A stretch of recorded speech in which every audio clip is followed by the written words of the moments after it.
northern parts of our province in the wildfire areas. As of 3 p.m. today in Alberta, there were 24 out-of-control fires, 88 total fires, 12 evacuation orders, and more than 24,000 Albertans out of their communities. Homes have been lost. Lives have been turned upside down. Friends, neighbors, communities are banding together to help each other and are opening their homes to offer support and comfort. In Didsbury as well, our hearts go out to our neighbors north of us, our colleagues affected by this unimaginable crisis. Our thoughts are with you as you're faced with the impact and uncertainty of these fires. Stay safe and know that you're all in our thoughts as we all search for ways to support you in these extremely overwhelming and difficult days and in the days ahead.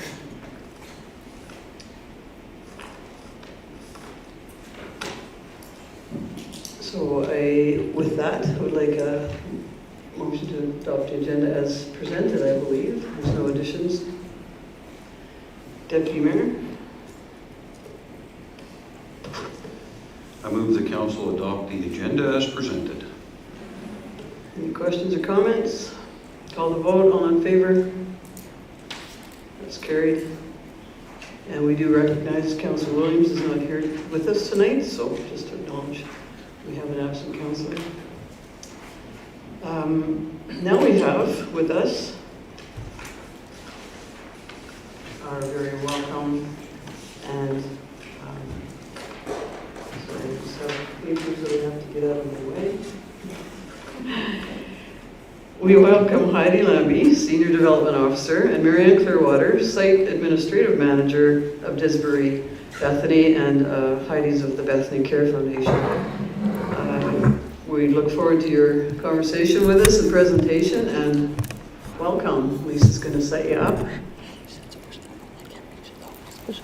And I know we already wrote a letter in support of your very valuable project that's coming up, and looking forward to some highlights and overview of what's going on with that project. Well, thank you very much for allowing myself, Heidi, and Marianne to come here this evening to, first of all, thank you for the time that you've allotted, but also that letter of support, which is very important to us for this unique project that we're going to present to you. And we wanted to give you first, though, some updates before we talk about the project, because Marianne is our new site administrator for Bethany Didsbury. So thank you again.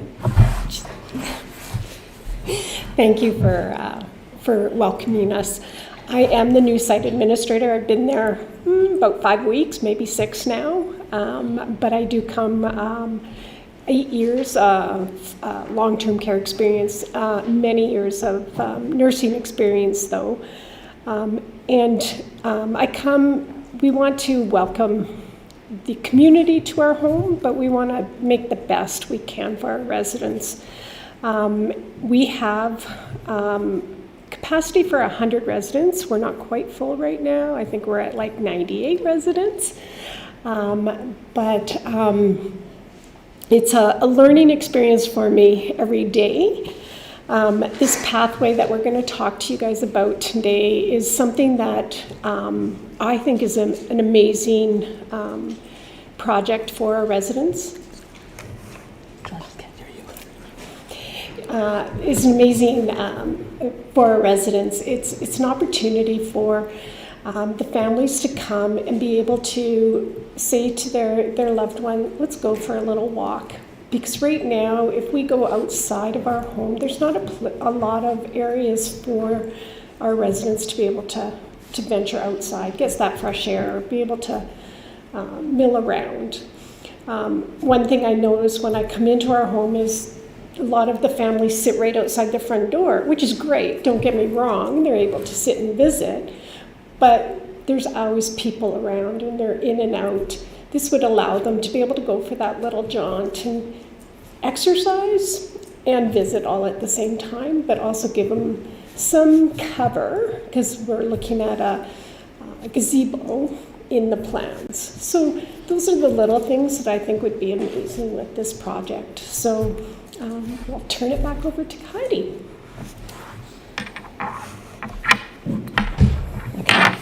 So, to kind of just give you a bit of a preface of why we are looking at doing this pathway at Bethany Didsbury. First of all, it's a very unique project because Bethany Didsbury is the only site out of all 8 of our sites that does not have a courtyard or pathway for the residents to enjoy, and like Marianne said, to have a bit of exercise and to have some privacy.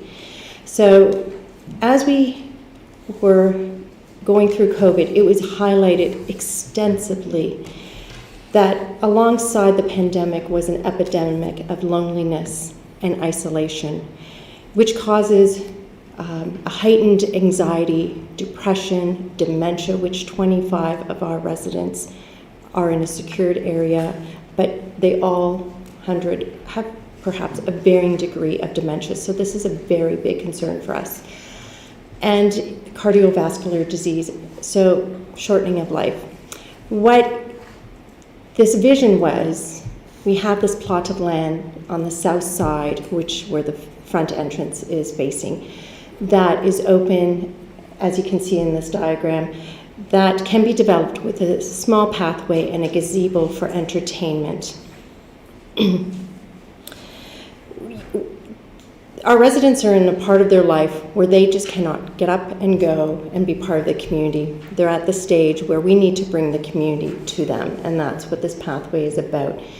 Yes, it's a focus on our residents, but what we wish to do is to invite the entire town of Didsbury to use this green space. That's the only green space, to my understanding, that's going to be developed in the southeast part of Didsbury. We want the town to come and utilize this, whether they come there just to have coffee and visit, or if it's the school that wishes to put on a little concert, or someone wants to do a barbecue. The residents may not come and join in specifically, but the fact that there's this activity going and this vibrancy brings them great joy, and that's what we want to do, is we want to bring the community to them. And so this pathway and gazebo is not exclusively for the residents, it is for everyone in the town of Didsbury and surrounding areas to come and enjoy. We have been in fundraising mode since August.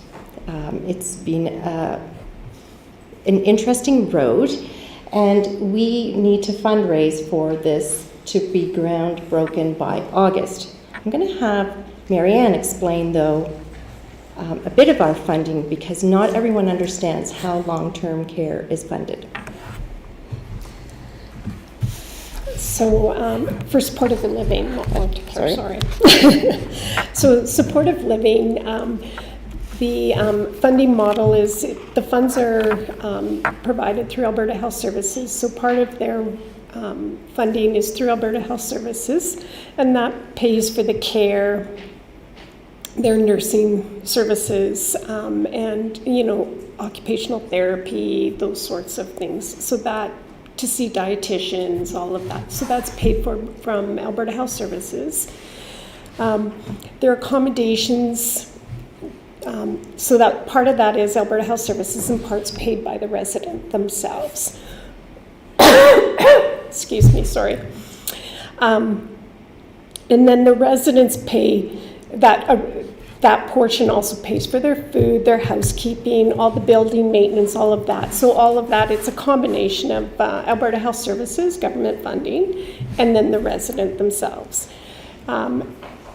We, or the foundation, helps to fundraise for therapies, whether that be our music therapy, our horticultural, rec therapies, all of those sorts of things that we have going on.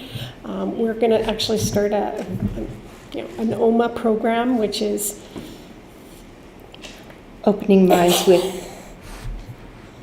Art, which is a new program we're starting, which I'm kind of excited about, because my seniors get to draw and paint and that sort of stuff, so I'm kind of excited about it. But the foundation helps us fundraise for these little extras that we can do for our residents, so that the residents don't have to put out extra money. So that's sort of how the funding model works for them. So it is also our responsibility to help all the sites with their capital needs, which this pathway falls under, and that's why we are responsible to fundraise 100% of that $95,000 budget. I believe I provided the budget to everyone.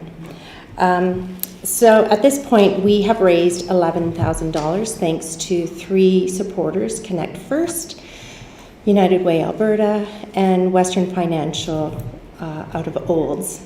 We have various applications out there, numerous, as you may probably know. You must apply to 10 various places to hopefully get 2 yeses. So we have numerous applications out there, for instance, to AltaGas, Nutrien, Farm Credit Canada, the Didsbury Elks. We did a presentation about a month ago to them, as well as we have the CFEP grant placed in, which we will not find out until July. That one's a tough one. So that's why Marianne and I have come today to explain to you just now the funding model, so that's always a question that we receive, but why this pathway is so important. As you provide us a letter of support, which is extremely important to us as we go to other funders, we come to the town council to ask for financial support this time, and seeing if you are able to consider investing $8,000 into this $95,000 program or project, which is roughly 8.5% of the budget. I think that's it, right? So there are other funders that we have approached that haven't offered funding, which is fine. We know that happens. So this is what we propose and put in front of council for consideration, and I hope that you consider investing into not only our residents, but to your community for this public space, but also the health of your community members. And we're open to any questions at this time. Thanks for that. Questions? Mr. Windsor? Thank you, Mayor Hunter. I'm looking at the budget in your funding model here, and you talked about the CFEP grant, and I guess I'd like a little definition or explanation as to where those funds are that you've identified. So is the CFEP grant what you've identified here is for the government? Yes, that would be. Okay. And so the individuals, that is the community at large and individual donations, or are you looking at something other than that for the individual? No, that is individuals. It could be family members of residents or just philanthropic people within the community area that have already provided a gift to us. So should the council decide that we're going to do something with this, then we would fall into that category as organizations. Would that be correct? Yes, or we could add another line. I wasn't being presumptuous by putting municipality, but we could add another line for you. Thank you. Thank you. Great, thanks for that. Other questions? Councilor Moore? Yes, my mom was in the Linden nursing home when she died, and because of the wonderful care she got, which I'm sure that you provide too, I know people that are there are very happy. We wanted to do something that would help them and the nurses there as well, so we bought things for them. And I'm thinking that, especially though, do you have a memorial fund for residents, families to be able to contribute to if they've been cared for in your site? We don't have a specific fund named that way, but we do have donors who do provide us funding, and if they wish to have it in Didsbury, it stays in Didsbury, and sometimes it will be designated to a therapy or their spiritual care or greatest need, and that's how we categorize it, but then it's left for Bethany Didsbury. Thanks for that. I know we talked about the community grant that our municipality offers. Did you have the opportunity to Yes. Speak with Nicole or someone in the department? Yes, and I did apply for that. Can I ask if you submitted for $8,000? No, now maybe I'm thinking of the wrong one. There was the Didsbury application, but it was for 2,000 maximum. Yeah. Okay, Yeah. that's the one I did. All right, thank you. That's, I'm glad you got that in. And are there any other questions then? Well, I think this is not that a beautiful project, but the next page will be. I mean, the budget is part of the project. That is beautiful, and it's going to be a wonderful addition to Bethany. Didsbury Bethany, I'll thank you both for all you do for our seniors and the SL4 needs. And I'm sorry I wrote down the secured area residents, and we appreciate so much all you do in Bethany. We're so fortunate to have the facility here. So I know the council will we'll have to follow up on this request for $8,000 because the community grant is certainly a council discretion how to deal with that when the funds are looked at. So that's the answer I give you about the funding right now, and we'll get back to this time as we can. And in the meantime, we certainly look forward to that and wish you great success with your fundraising efforts in the community. Thank you for the time, and thank you once again for the letter of support, because we will be adding that going forward to all of our applications, and that means a great deal, so thank you. Happy to help however we can, in whichever ways are possible. That's so lovely. Thanks again for coming today. We really appreciate it. I'm glad everybody got it. Congratulations on your new role, Marianne. Thank you. So we'll have a motion then. Mayor Hunter, I'll have council thank Bethany Care and Didsbury for their presentation and accept it as information. All right. And if I may ask a question, Mayor Hunter? Were we to look at doing something with regard to their request, their funding request, since the agenda's already been accepted, do we put that as a notice of motion to the next meeting, or how would we go about facilitating that? I'm going to respond, and I believe we could also make a motion to have our community grant consider that $8,000 request as part of that, to adjust that, and then Ethan. Well, along those lines, what I was thinking is maybe a motion to refer this as well as the community grant applications to the committee of the whole, and then the committee of the whole can review all those in conjunction with this request. Okay. Or That's- just this item to the committee? Because we do have, Yeah. that's going to go there. Well, we should probably vote on the first motion. But we, as information, I'll call the vote. All in favor? And then the conversation about referring it to committee of the whole, or we are supposed to be having a meeting next week, so maybe let's do that then. Have a motion to refer the $8,000 request to committee of the whole. Councilor McCoy? I would make that motion, if you're so inclined. What was the other part, Ethan? So it'd be to refer the Bethany Care request along with the other community grant applications for review to the committee of the whole. I would amend that if everyone's, Amend what? well, that it will include actually Okay, discussing the whole $50,000. I'm just questioning the process that we generally have is Nicole will look through those and bring back recommendations. So I know you certainly speak for your administrative team. Would Nicole be available to be there with us at that meeting then? Or is that because she has all the numbers that she's probably been working on? Yeah, she does, and what we bring is just kind of a summary of what all the Okay, requests are, and kind of we put them in kind of summary form. And yeah. I'm anticipating that would But work for her. I think somewhere we have to mention that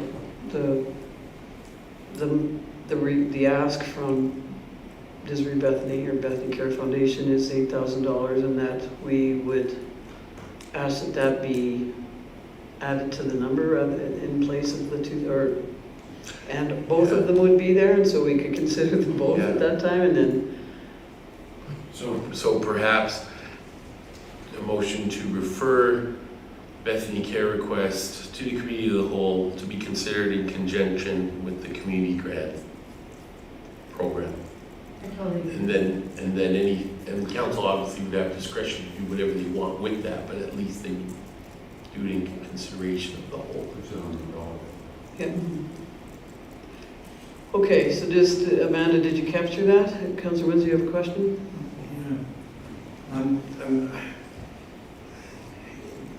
It has been advertised to the community that there's going to be relatively $30,000 originally available to organizations in the community.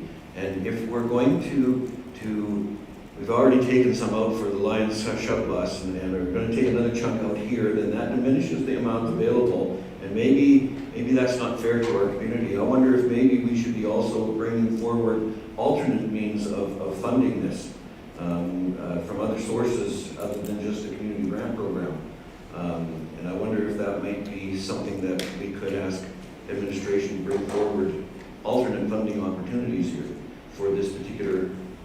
But why don't we deal with this one first, and then if it's not approved at that meeting, then we can bring it back to council in another form.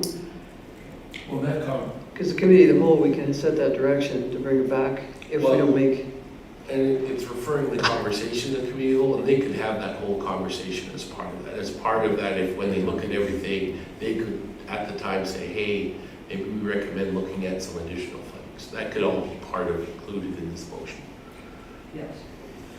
So they, meaning the committee of the whole, meaning council? Thank you for that. So I just wondered if somebody else is coming. I'm just kidding. Okay, we have a motion that we would like you to read back again. Councillor McCoy is making. To refer the Bethany Care request to the committee of the whole to be reviewed in conjunction with the community grant program. All right. Any other questions or comments? Call the vote. All in favor? It's carried. Thank you.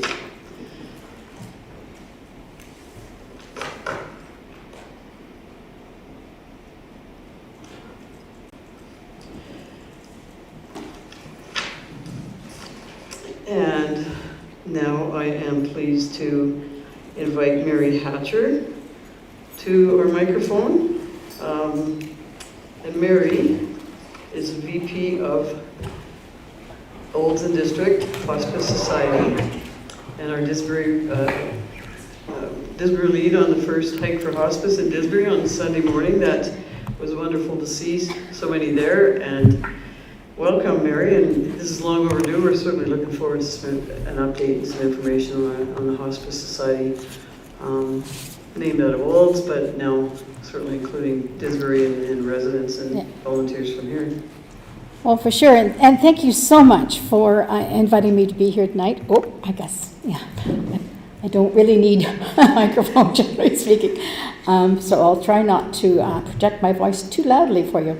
Thank you for the work you do to help Didsbury and a community I'm really proud to call home. I certainly know some of you, but I'd like to introduce myself and let you know that my grandfather, Fred Moyle, homesteaded about 20 kilometers east of here in 1898. I moved into town in 1906. Family lore tells of his community involvement in the school board and other local. 1987, purchasing my grandfather's house.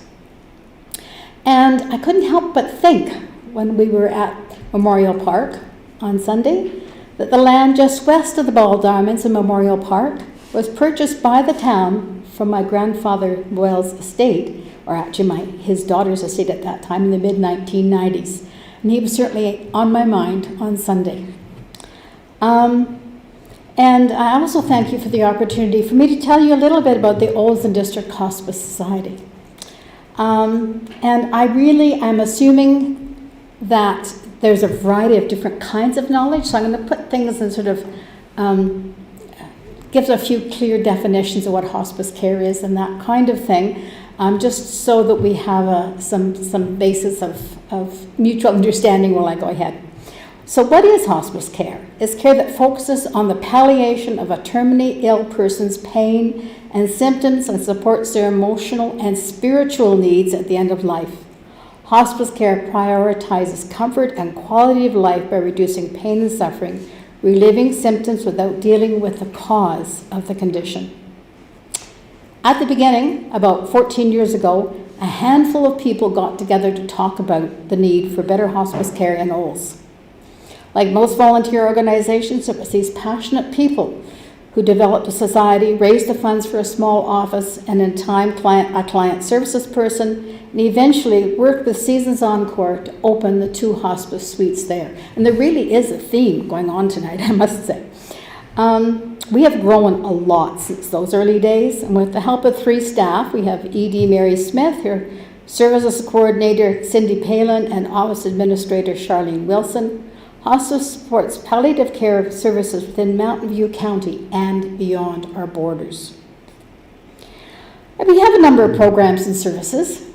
Volunteers trained in palliative care provide quality, compassionate care for those facing death by offering physical, psychological, emotional, spiritual, and educational support to individuals, their families, and community at end of life and during bereavement, for those at home as well as in the 2 hospice suites at Seasons Encore in Olds. The hospice suites, the full cost of the suites and services are covered by the Hospice Society. This includes a monthly rent of $3,600 per suite, as well as all the furnishings of both the client's rooms and the attached family room.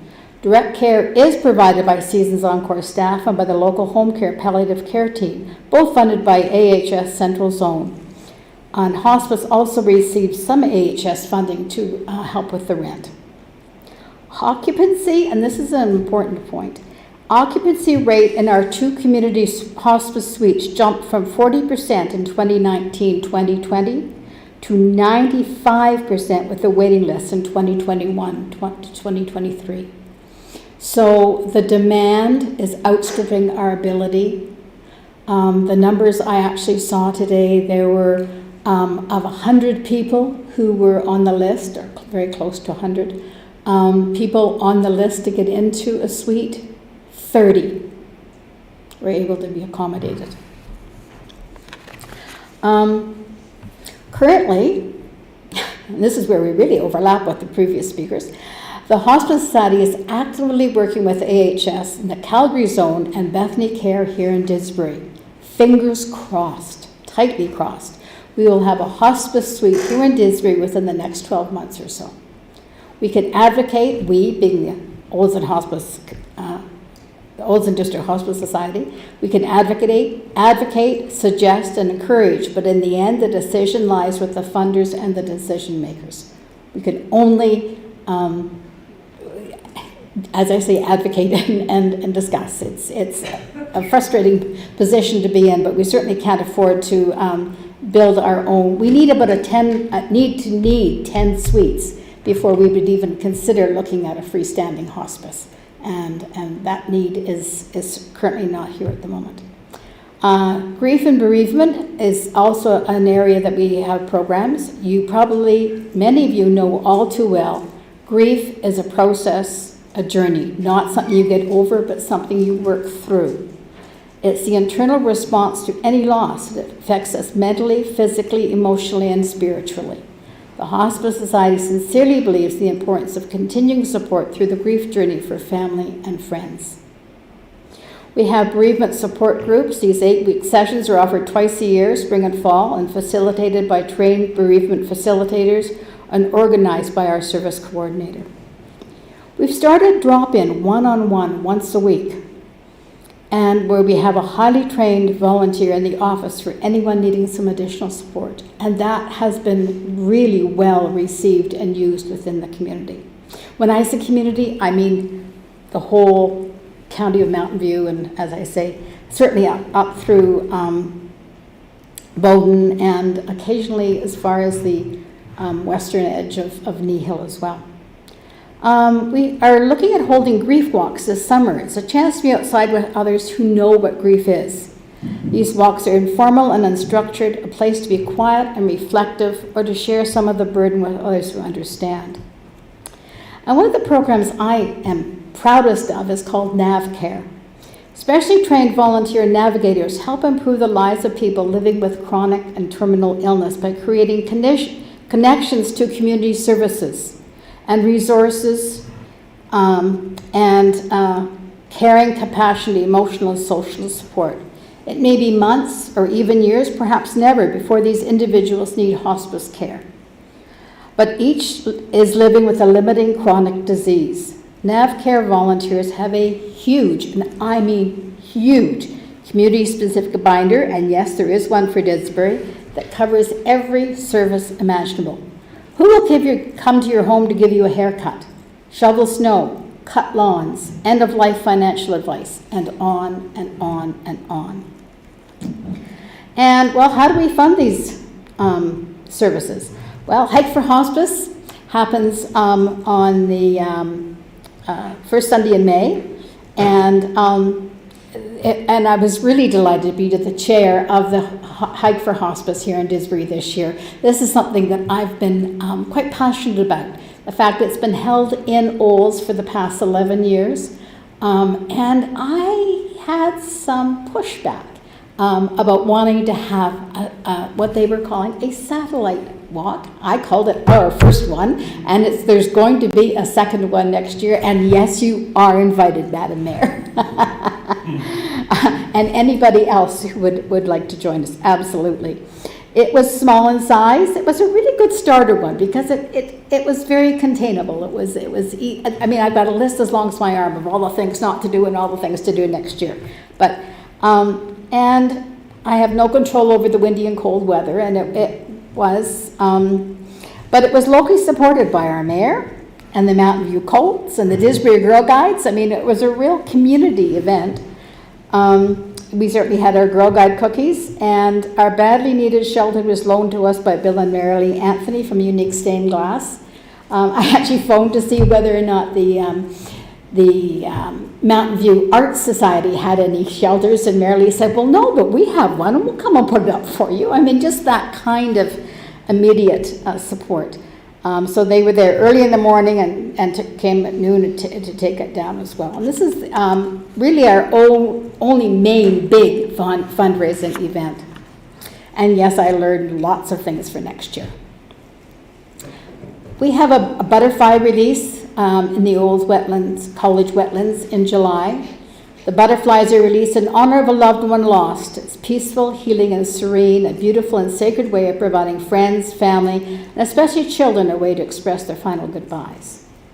And there are a couple of events in Olds in December. Tree of Remembrance that's held at the Hospice Tree located in the Centennial Park in Olds in late November. And Tinsel and Tears is also a November evening of support and education for those grieving at Christmas time. Hospice organizations percentage split by programs, 40% hospice, 34% bereavement, and NavCare is 26% of our operational costs. So how are we funded? Well, very much like Bethany. All those things, AHS, corporations, foundations, events, communities, and as you may have heard, we have the New to You thrift store in Olds, gifted to us by the town of Olds. No pressure here, guys. No expectations either, by the way. In December, unexpected, overwhelming, fast-moving, but the opportunity was just too good to pass up. And the community's been very, very supportive, and the volunteer base is growing. New to You is still very new to us, but we're growing and thriving together, and it will help to provide sustainable funding that will allow us to better serve our communities. And just as all this was happening, we moved offices into the Olds United Church. There seems to be a church theme going on here, too. So how about our name? We have outgrown the name of Olds and District Hospice Society. And later this year, we'll be looking at suggestions and inputs from our communities, families, and volunteers. What name would fit us best as we continue to grow and develop services all across the county and beyond? And yes, I've been behind this initiative, gradually just suggesting it, you know, and we've opened our bylaws for review this year, and we said, if we're going to change the name, now's the time to do it. Let's get it all done at once. And before I ask for questions, I thought I'd mention that the president of the hospice board, Harvey Walsh, is on the Oldstown Council. And board member, Gord Krebs, is on the county council. You know what I'm going to ask for. It would be quite wonderful, and I think really a way of really engaging the community to have one of you step up and say, yes, yeah, I wouldn't mind, I'd look forward to joining the Hospice Council as we move forward and make these changes into embracing the whole area that we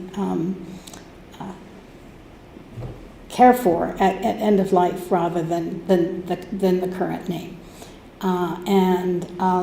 So please, one of you, consider joining us and let me know, and I'd be more than happy to take that forward.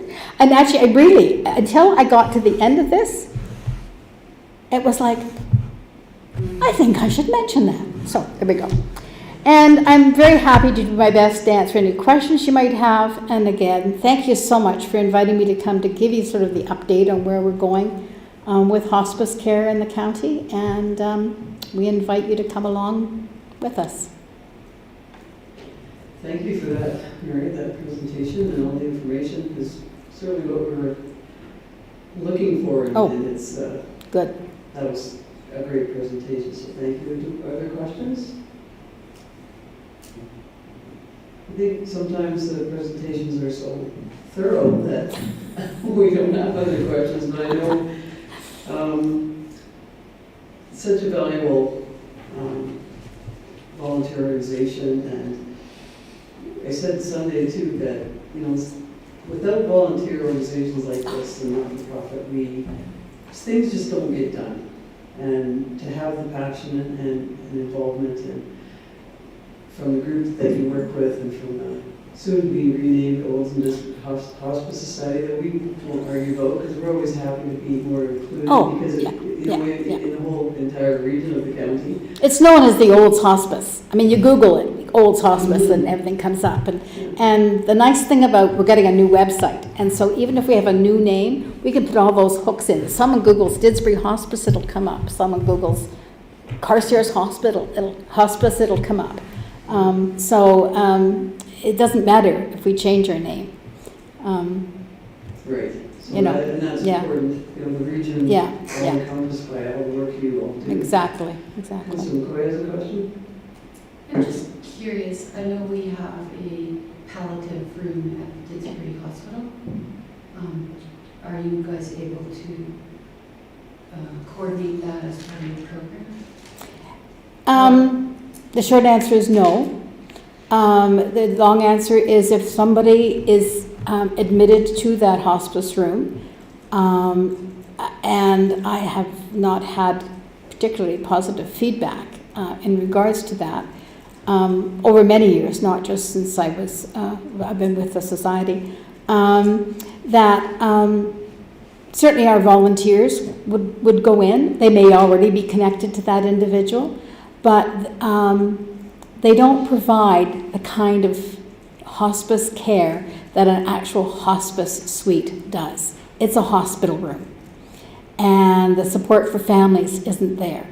The room for families isn't there. And so it just isn't the kind of place that's really conducive to good quality end-of-life care. I know they do their best, absolutely, but we know that short of building our own building to our own exacting specifications, that especially having a suite here in Didsbury at Bethany would be really special. I can picture kids walking home from high school with a relative that's in that bed and stopping in to say hi on their way home, kind of thing, and others riding their bike and this pathway. It would. I mean, I need to support the previous speaker. because that would be absolutely wonderful for our clients as well if all this comes together. So, Worked out well that you were here on the It was- Yeah. well done. Yes, yeah. Whoever's responsible for booking. Well, I see no more questions, but I again thank you for being here, for all you do for people in such a important time in their life Yeah. when they need that support, not just from family, but from the community. So Yeah. very touching initiative and valuable to so many. Well, I promise I won't wait to be asked again. If I have something interesting or important to share, I will call and say, hey, can I come and bring you another name? Welcome anytime. Thank you so much. So, a motion, well, Mary's here, we could. Deputy Mayor? I move the council thank the member of the Olds and District Hospice Society and accept her presentation as information. Very welcome information. I will call the vote. All in favor? That's carried. Thanks, everyone.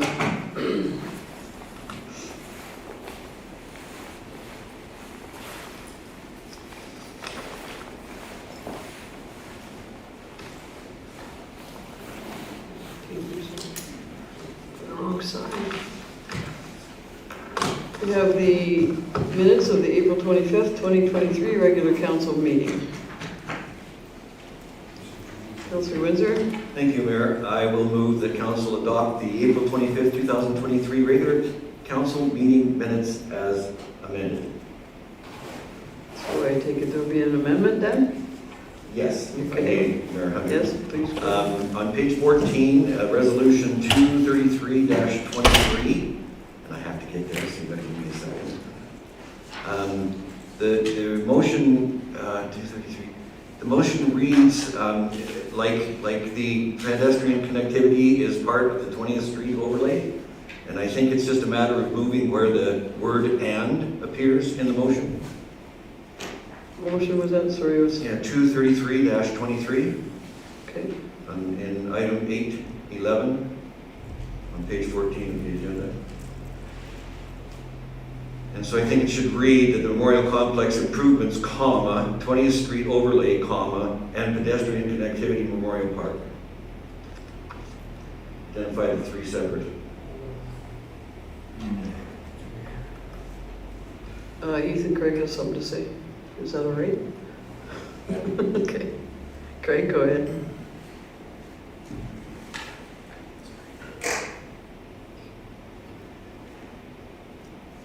Pedestrian connectivity wasn't part of that contract.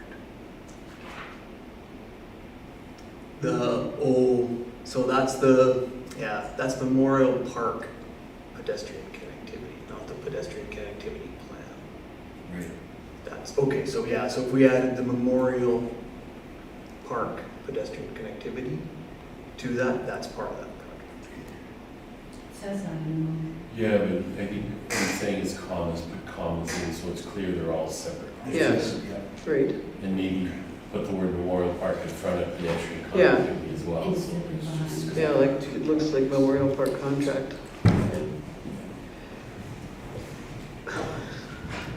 Thanks for that. Ethan, that you've captured that? Yeah. Okay, we have a motion to accept the minutes as amended. Any other comments? I'll call the vote. All in favor? That's carried. Now, I've been remiss a few meetings. Before we get started again, I want to remind council, encourage council to be mindful of time when putting together a string of questions. Please don't repeat questions or comments. Please ensure your questions and comments are on topic. Ask your questions through the chair after you're acknowledged by the chair. Please don't speak out of turn or over others.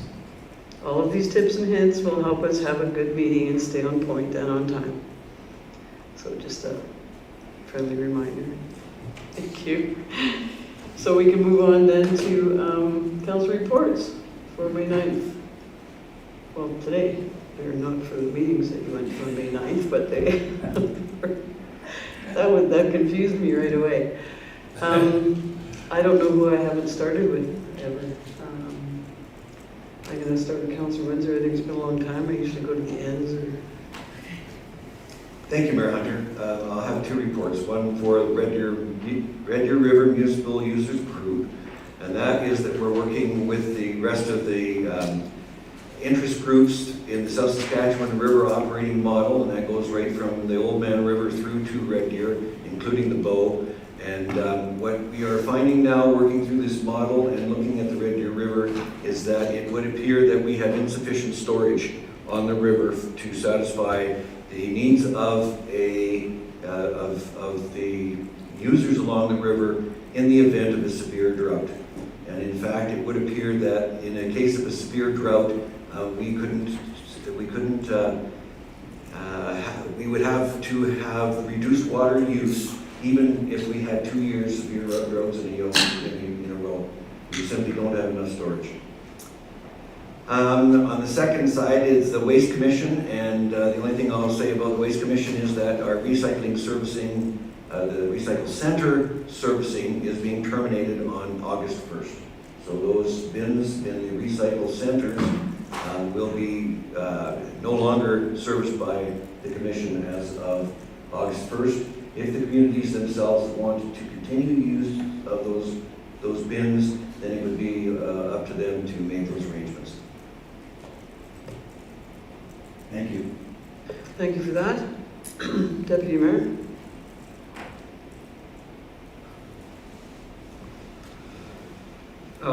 So I didn't have any committee meetings to report on. We did have a committee of the whole meeting, I think on the 2nd or 5th, whatever day it was. And then I sat in for Councillor Williams on the Policy and Governance Committee. I'm the alternate on that, and he was unavailable. And I won't report on that because there's some recommendations coming forward later in the meeting. So that's all I have for tonight. Thank you. Councillor Moore? I had a meeting with Mountain View Seniors Housing on May 4th, and the key messages aren't ready yet. So they'll come up before our next meeting. And on May 8th, I don't want to preempt anybody else, but I went to a groundbreaking at Taves Finishing, and I'll let the mayor explain what that was about, because she was the one with the gold shovel. And other than that, just committee meetings, which minutes will be in the packages. Thank you. Councillor Bazak? Thank you, Mayor Hunter. I was attended the committee of the whole meeting on May 2nd, I believe it was, and also the Water Commission is tomorrow morning, so we're a day early. We'll get back to you on that one. Thank you. Have you ever put in a request to have them the Monday before council? Just kidding. Yes, but that didn't work. Okay. Okay, well, thanks for trying. And thanks for, the minutes are always there, so thanks for that. I just want to bring to your attention the map key messages that we started now as well. So Mountain View Seniors Housing is on something there that everybody's taken their idea and running with it. I think it works well. And yes, I was at the West of 22 shovel in the ground. We were missing a gold shovel. I hope everybody knows that. Those are valuable. So we had two when we had to shovel in the ground and buy them. So just so maybe someone could search for that. But we were happy that Mr. Taves had the shovel and building a large building as a filming center, and it sounds very exciting. So we look forward to the grand opening of that, not just the shovel in the ground, and it's going to be quite I don't want to it'll be certainly up to him to reveal all he's doing inside the building, but it's a very exciting initiative again for Didsbury and relative to filming, that we all know everybody loves filming in Didsbury, so he's on the right track. And his daughter and son-in-law were there with us as well. I did go to, I've had a variety of meetings as well, but I was also at the Hike for Hospice on Sunday morning, the inaugural Hike for Hospice in Didsbury that Mary was the initiator of, and we thank her for that. It's nice to see the colds there so early in the morning on a Sunday for a bunch of young fellows. And I was actually cleaning up from the event at Carstairs, Rosebud Health Foundation, till 3 in the morning, so I got up and at them too, so that was very, it was a busy weekend, and it's certainly nice to see those. They had quite a few walkers or runners there, and a great morning, and I think the hikers appreciated the cool weather instead of the hot beating down on them. So lots of going on with Didsbury and events like that promote our community. So with that, I'll have a motion to accept the reports as presented. Councillor Windsor? Thank you, Mayor Hunter. I will move that the council reports for today's meeting be accepted as information. We'll call the vote. All in favor? That's carried. Okay, we have the CAO report. Ethan, do you or anyone have anything to add? Yeah, just a short verbal update. With the fires and due to our agreements and the Alberta call of emergency, our fire crews were up on the weekend helping in Drayton Valley. And so they went up as soon as things got really bad. And they are, now that the threat to the structures up there has been minimized due to they spent all weekend basically, they were tasked, their crew was tasked with protecting structures and basically keeping the hot spots away from the structures. That's now been minimized, and so that threat, due to that being reduced, they're now coming back. How many went?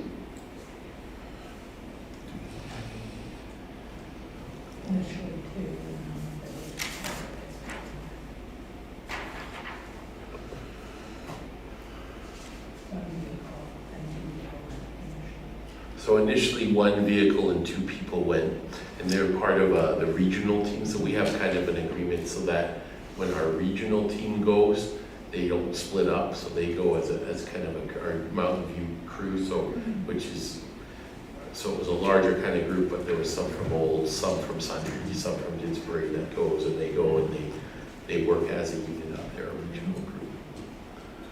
And that's based in the principles of just, again, the collaboration and the cohesion of the crews and knowing each other. Is Carstairs part of that? I read something about them. I'm sure there was 3 that went. Yeah. Carstairs. And Sundry later. Yeah. Okay. And I know we also got sorry, I know this is your report, but their SMP has also sent a notice that they'll be deploying RCMP to the area too, and we haven't had any at this point, but should they be deployed to that area, that certainly we're happy to, in our MPSA, our Municipal Policing Service Agreement, we're happy to always assist in such dire times, and they just explained how that works for the RCMP, so tragic times up there. Yeah. So thankful for our RCMP and our firefighters and all they can do to help, and all the ones that are helping. And they'll continue to monitor and review help as needed. It's all part of an interconnected system throughout the province, and will mobilize as needed. Thanks for that update. So now, are there questions, comments about the CEO report? Councillor Moore? Yes, I see the aquatics report, and I got my newspaper today and I saw that the Olds pool is going to be shut down for longer than what they had thought originally. And it also says that they haven't made any arrangements with anybody else for their swimmers. And so I think we can probably expect to have swimmers that need to come, that will be coming to Didsbury. I don't know if they've been, it sounds like they haven't been coordinating much about this, but it sounds like there is an opportunity. So I think that will help us. Oh, thank you. Oh, you're looking at me. Sorry. Well, I thought I saw your hand. Yes. And then Deputy Mayor. Thanks, Councilor. Thank you, Mayor Hunter. I have a number of questions, so I'll do them one at a time if that's acceptable. Yes? So we have in the CA report the water department update, and I'm wondering if there's an estimate as to how much water was I'm going to say lost through that leak. Do we have a problem? That's my fault, I'm sorry. Okay.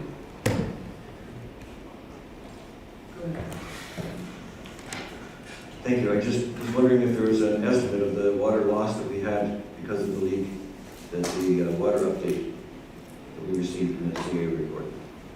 Ethan, is there any information on that?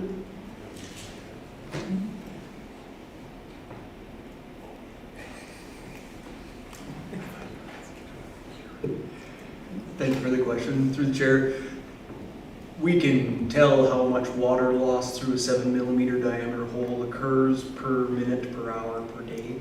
But for how long it's been going is an unknown, so like a volume would be almost impossible to calculate for you, unfortunately. So when you say that, it was discovered because it surfaced. So you expect that it was hidden for some time? Possibly. I'm not saying it's a fact, but it took a while to surface, perhaps.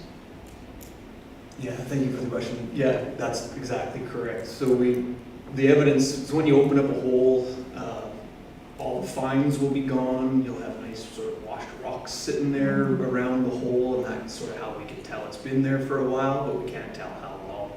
And that was going into the sewer system, and then it ultimately saturated enough ground that it started coming through the surface, and we were notified by a resident in the neighborhood that there was a sustained water coming from the cracks on the surface of the asphalt in the curb. So that's always an indicator that we have problems. So we went up to find it. Thanks for that answer. Yeah. I am going to go, Ethan wants to say something. I'm going to just go back and see if, come back to you, Ethan, and then Deputy Mayor. And just to add to that, what we want to also call your attention to is this piece of equipment, how crucial it was with how fast we were able to kind of locate that leak. And what we were thinking was, if there's interest from anyone on council, we could maybe at a future time when we're responding to something like this, using it, maybe council would like to come and see it kind of in action. So maybe we'll think of a future time that we'll just send out word, and anyone that's around that wants to come and watch it in action. Thank you for that, Deputy Mayor. Yeah, I just wanted to comment quickly on the development permit approvals, and I was quite happy to see that 2 establishments or businesses in town have applied for or got permits now for outdoor patios. So I think we just kind of redid that and approved that, and we've already got permits issued, so I'm excited about the outdoor activities coming up this spring, summer, and fall. Councilor Bazic, thanks for that. Deputy Mayor, Councilor Bazic. I thank you for I forgot one thing, and that was, as you recall, the Rosebud Foundation held a special event in Carstairs to raise money, and yourself was there. We also had Lisa and Luana from administration. We had Dorothy and Joyce and myself, and it was absolutely awesome success. You know, Leona Regner organized it, great fun, and next year I think it's even going to be bigger. And yeah, it was a real entertaining event. A little loud, but For a very worthy cause. yeah, but it was Yes, thanks for awesome. And thanks to Ethan for sharing his CO report time with me and you, because we both added to it. Yeah. Other questions, or I'll go back to Councillor Windsor if that's the case. Thanks for that. Go ahead. Thank you, Mayor Hunter. On page 29 of the agenda, point 4 talks about the Legacy Fund and the development of the interior community mural. Do we have an update on that as to where we are with that?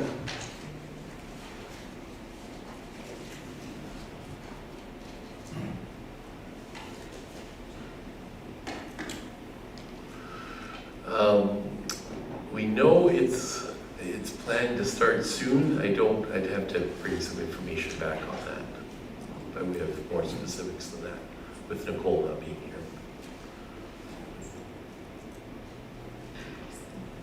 I must say that I had that on my notes as well, and I'm wondering, do we need? Like, I recall the conversation about that, and I don't know that we had a set date or time or focus on it. So is it maybe worthy of, I mean, we can certainly have it brought back, and then if we need a motion next meeting to set a direction for it, because I don't recall that we did at the time. Yeah, we reserved it for that mural project, but I think maybe there's a motion needed to have that move forward. So we'll let Nicole speak to it first, and then maybe we'll need a motion about it at that point. Or you can bring one forward to the next meeting. Councilor McCoy has a question. I have a couple, but I'll ask just the one. Memorial Complex, and again, you might want to defer to Nicole, however, maybe Amanda might be able to answer. It's already at, like it's almost at budget, or if it's over budget. So now what happens, and what was that money for? Like how was it spent? Is that through the chair? Through the chair. And I'm not sure what money you're asking about. Page 25, inside recreation and community facilities. There's a memorial complex, third from the bottom, and the budget amount is 10,000. We're in our first quarter, and the amount spent was 12,170, and we're not even in this finished the second quarter. Just curious. Go ahead, Amanda. Thank you, Mayor. On page 25, those are revenue figures, so we're actually over 100% of the revenue earned, and of that $12,000, $10,000 is related to the lease of TELUS on the back of the building for the tower. So that's a one-time payment in the year. It's not going to occur again, and then the remainder is just we get things like donations sometimes, or smaller revenues that are unexpected. So if there's a surplus there and it's unexpected revenue, that would come back to council at the end of the year. Okay, thank you. It's a good news story, unexpected revenue, so, yeah. Always like to see numbers higher on the revenue side. Councillor Windsor, back to you. Thank you, Mayor Hunter. First comment, and I want to say how much I appreciate the financial statement here and the footnotes that helped us understand everything that's included in this. And so I just want to make a comment about how much I appreciate that. On page 29 again, and I'm going to use point 9 as an example, there are a number of the capital items here that are identified as previous capital budget items. And I'm wondering if those are still outstanding, or if it's just a financial thing that hasn't been reconciled yet. Or I'd like to know if they're outstanding items.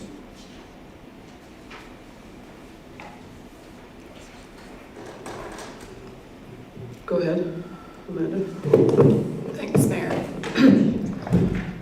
So page 29 is the reserves continuity schedule.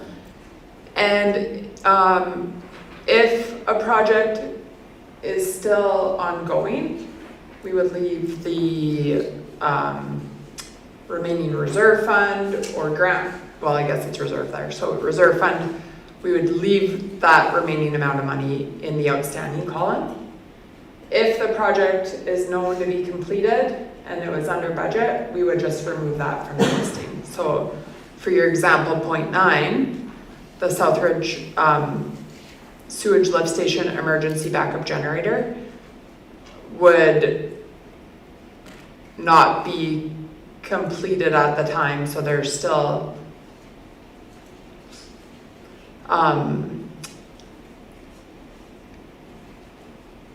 expenditures that could occur on that project.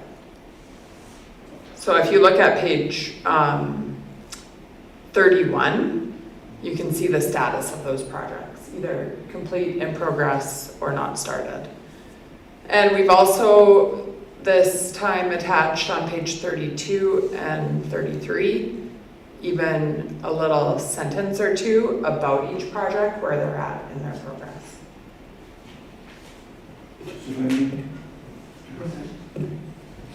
Thank you, Mayor Hunter. And so I guess using that example that I used for the emergency generator, I don't see it as one of the outstanding items on capital item on page 31 or 32. And so that's why I was wondering if they were outstanding yet, and if they are there and I'm not seeing them, then if I could be just told where I'm not looking correctly here.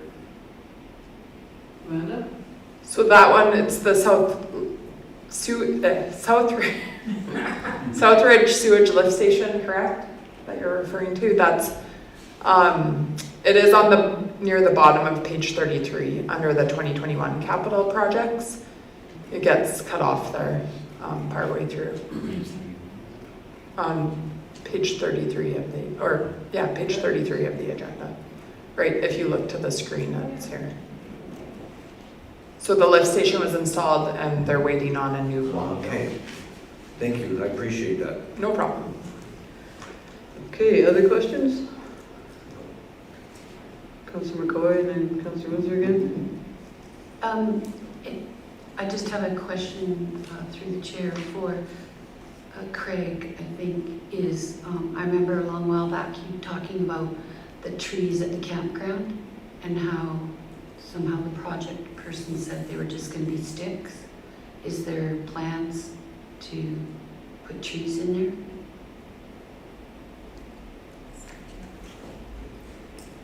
Is there something on the report, the CEO report?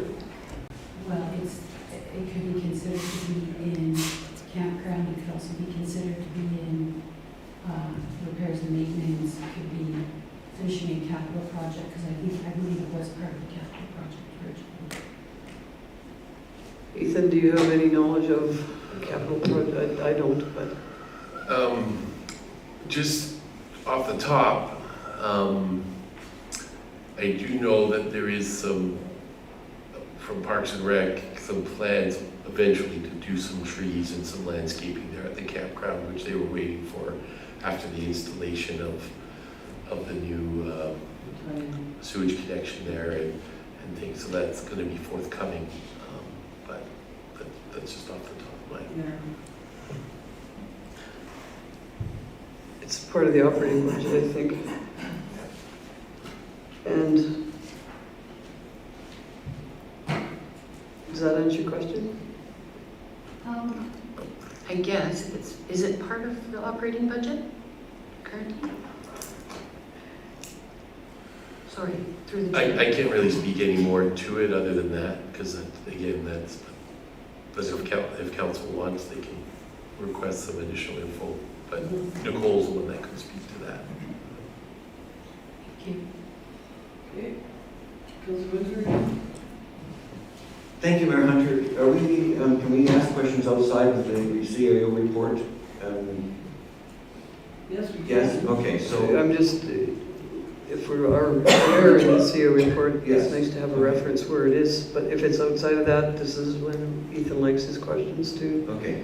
So outside of the CAO report, I have been made aware of some challenges that the Communities in Bloom Committee are having, and that the current town leader liaison is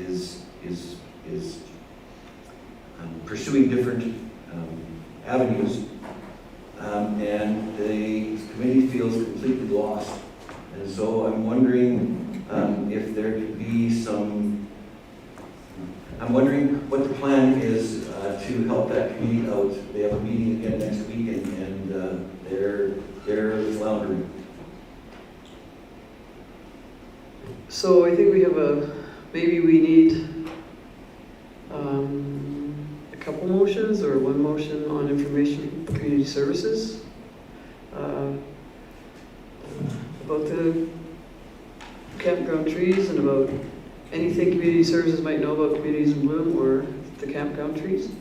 But we'll have a motion for that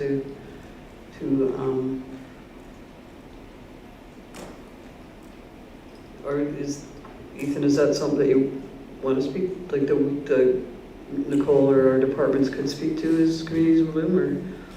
Yeah, I think a motion's appropriate. I couldn't speak to that right now, so that'd be information we'd have to, at council's direction, to bring back some information on that. So after the report is accepted as information, then we'll move on to another motion of, if council supports, to have information brought back on those two items. I have, are you done? Does that answer your question? Yes. What kind of? I mean, we'll get to the answer, yes. I'm interested in, I'm going to add filming to this too. I might as well just make it all in motion, in that I know that the film industry provides information about when they're coming and what they're doing, and I'd like to be a little more informed about when the filming industry is here. And I think I talked about it the other night when I was sitting on the sidewalk uptown and someone came and shared a bunch of information with me about filming, and I would just feel more informed if council could have that information so we know what's going on with our very welcome film industry and crews and cast. And so if that maybe could be part of something going forward. I know it's morphed into something that's getting really big, and I know for sure that it's nice to know what our community knows so that we're not sitting on the street getting information. Councilor Moore? In that regard too, I'd kind of forgotten about this, but I do get notices in my door because I'm in the filming zone, but I am concerned it wasn't filming day, and if the filming people, I think the communication is what I'm trying to say, it needs to go both ways, because when the filming people come unexpectedly, they just sort of spread out all over the place. They're in front of the town office, beside, in front of my house, at the town fire hall. I just would like to ask if they could be mindful of our show and shine on, or whatever we call it now, on a Saturday, that they could be as compact as possible while they're setting up at the fire hall, so that the show and shine has its opportunity to shine. So if we could have that communication from administration to the film crew, I know that they would respect that if they know, but that communication needs to be given to them.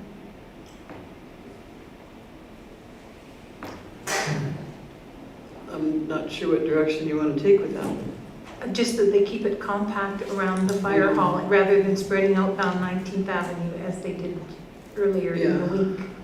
So I guess what my dilemma is, or what my comment is, our administrative team looks after all the road closures, and I would ask probably that communication, the film industry be aware that we're having a big event in town, and that our staff have had that conversation, however that went, and maybe with the car club itself, I don't know how that goes with the organization, but should we just maybe trust that they've looked after that? Or is there? Yeah, I know I know, but if it's directive, then it would have to be in motion.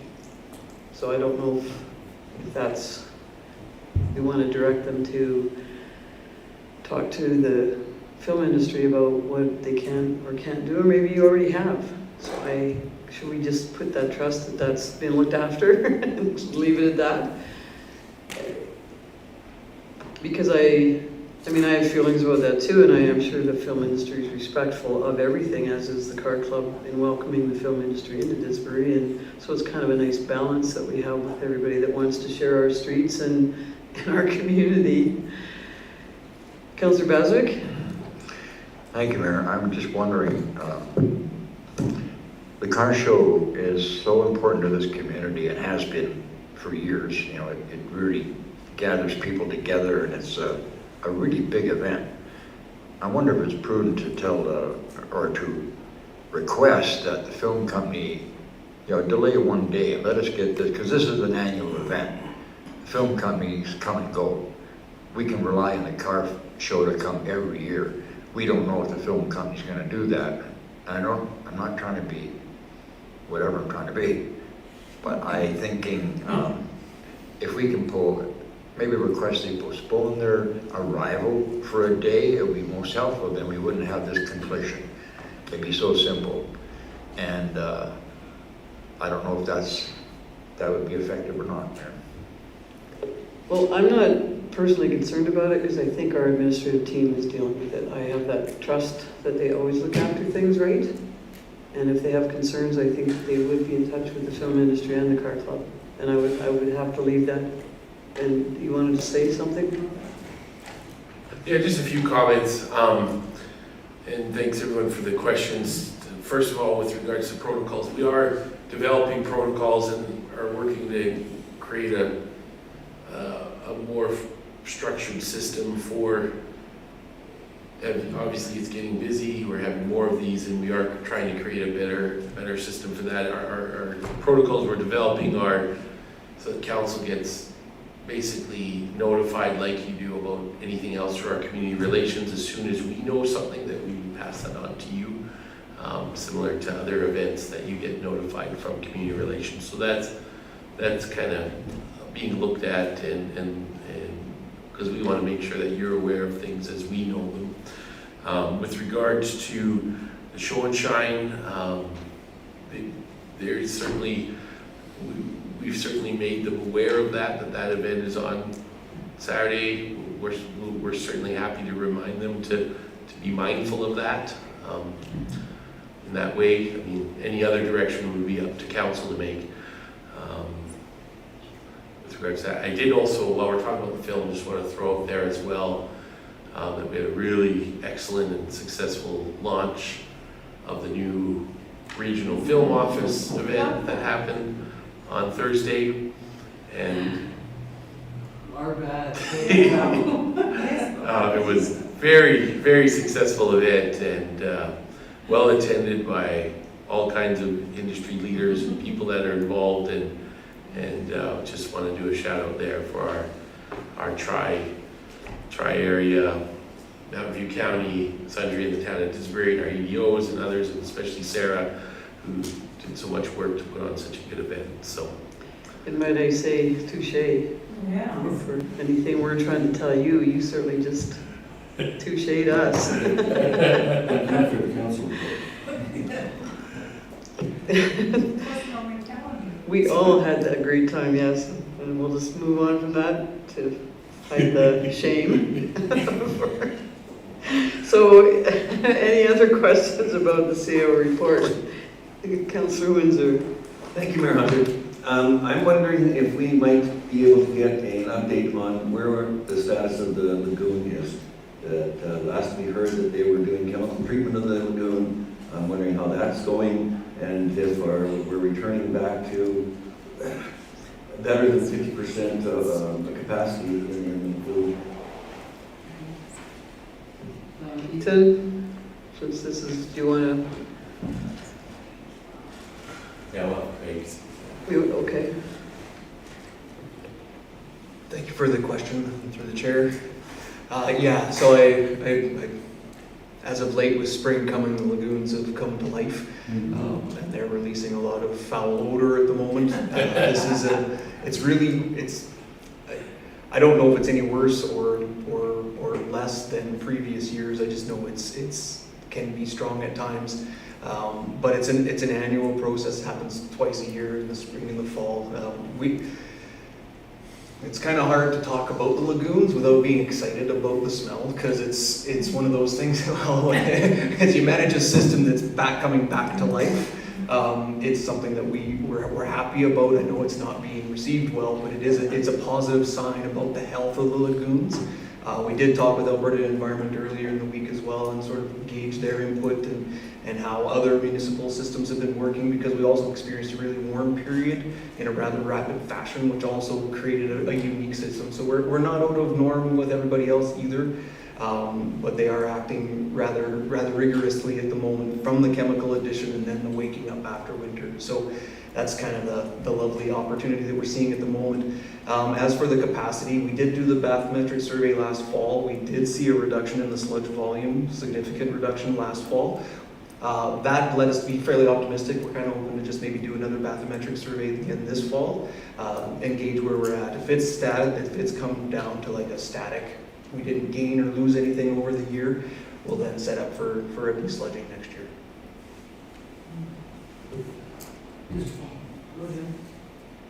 Thank you, Mayor Hunter. I wasn't concerned about the odor. That wasn't my concern at all. It just, I'd like an update as to where we are with the sludge. So as Craig had indicated earlier in another meeting that he answers questions that weren't asked. I thank him for that. I thought it was very valuable. I'm sorry. Any other comments or questions?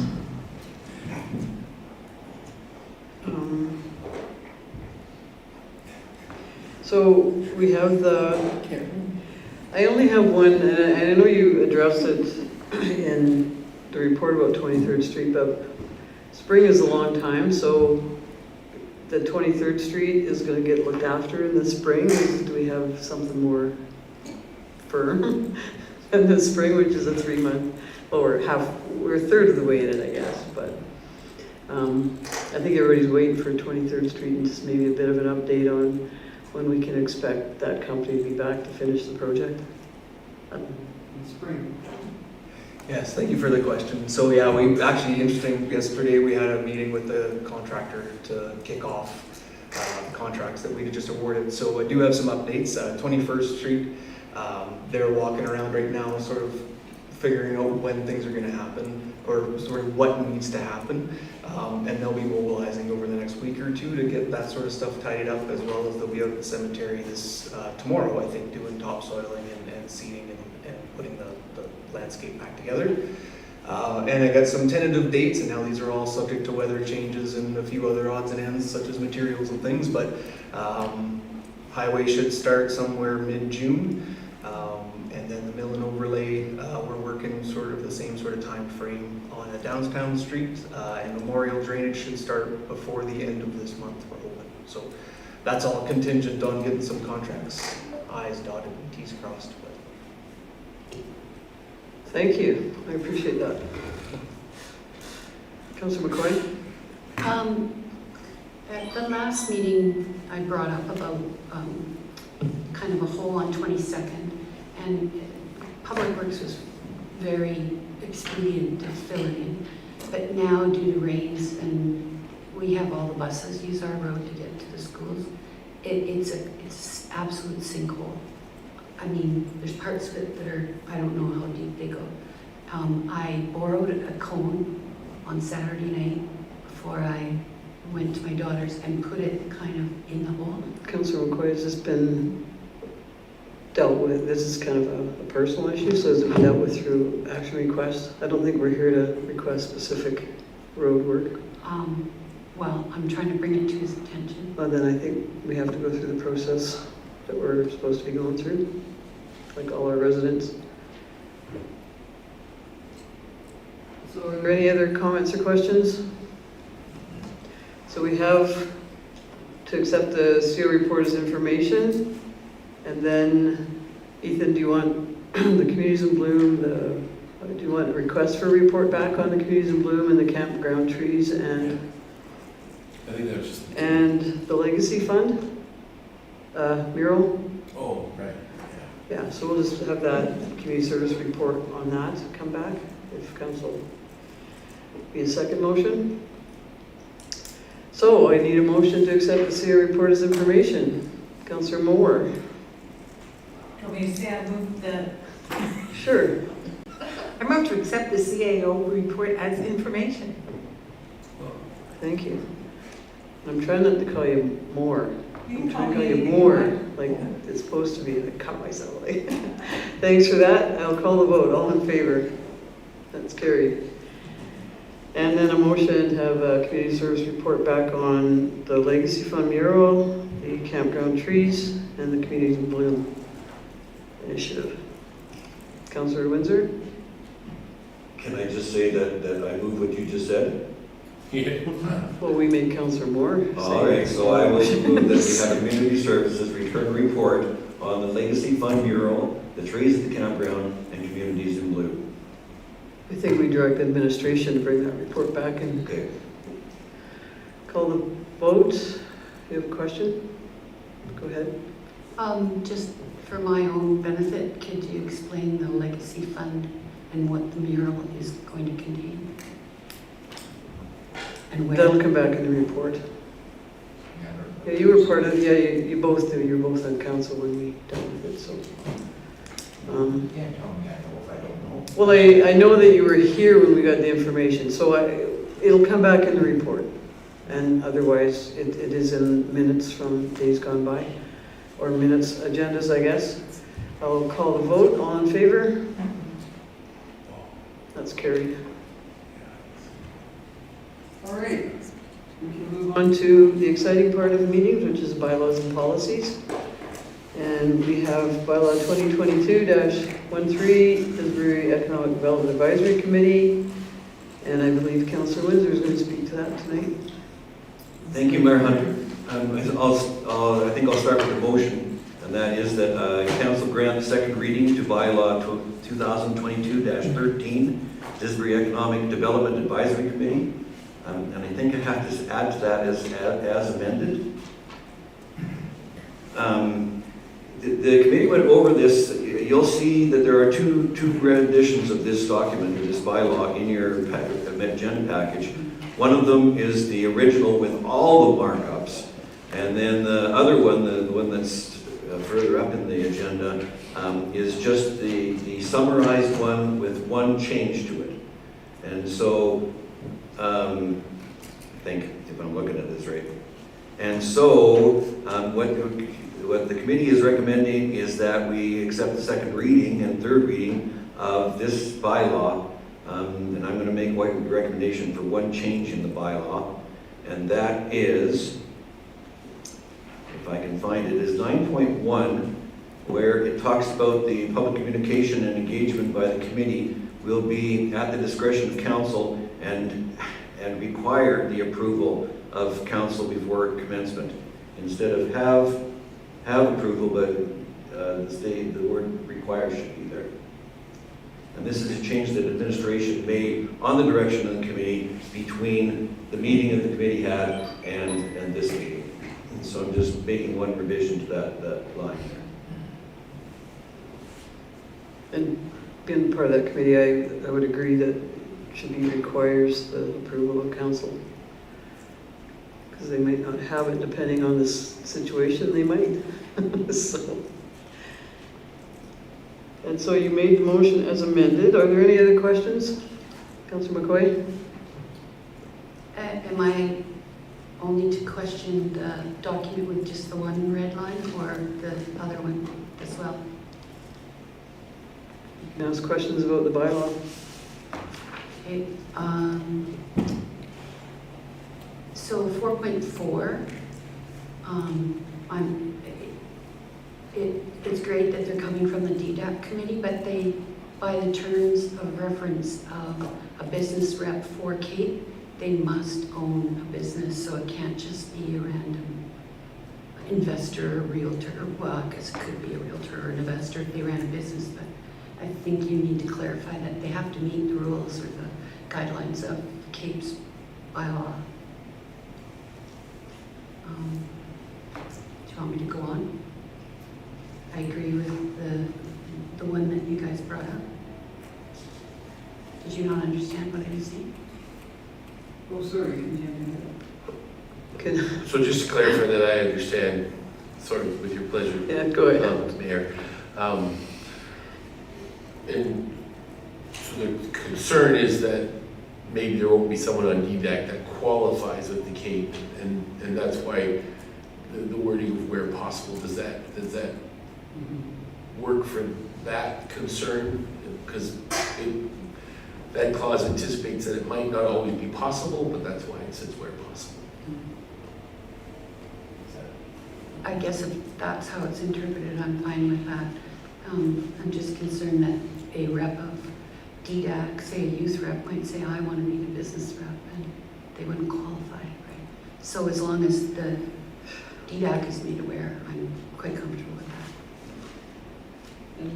that. It's council and committees that I don't know that we need to direct our comments to Ethan about what should and shouldn't be done in our bylaws. These are council bylaws, so if we could direct them to council, I think that's helpful, that council can support any changes in their bylaws.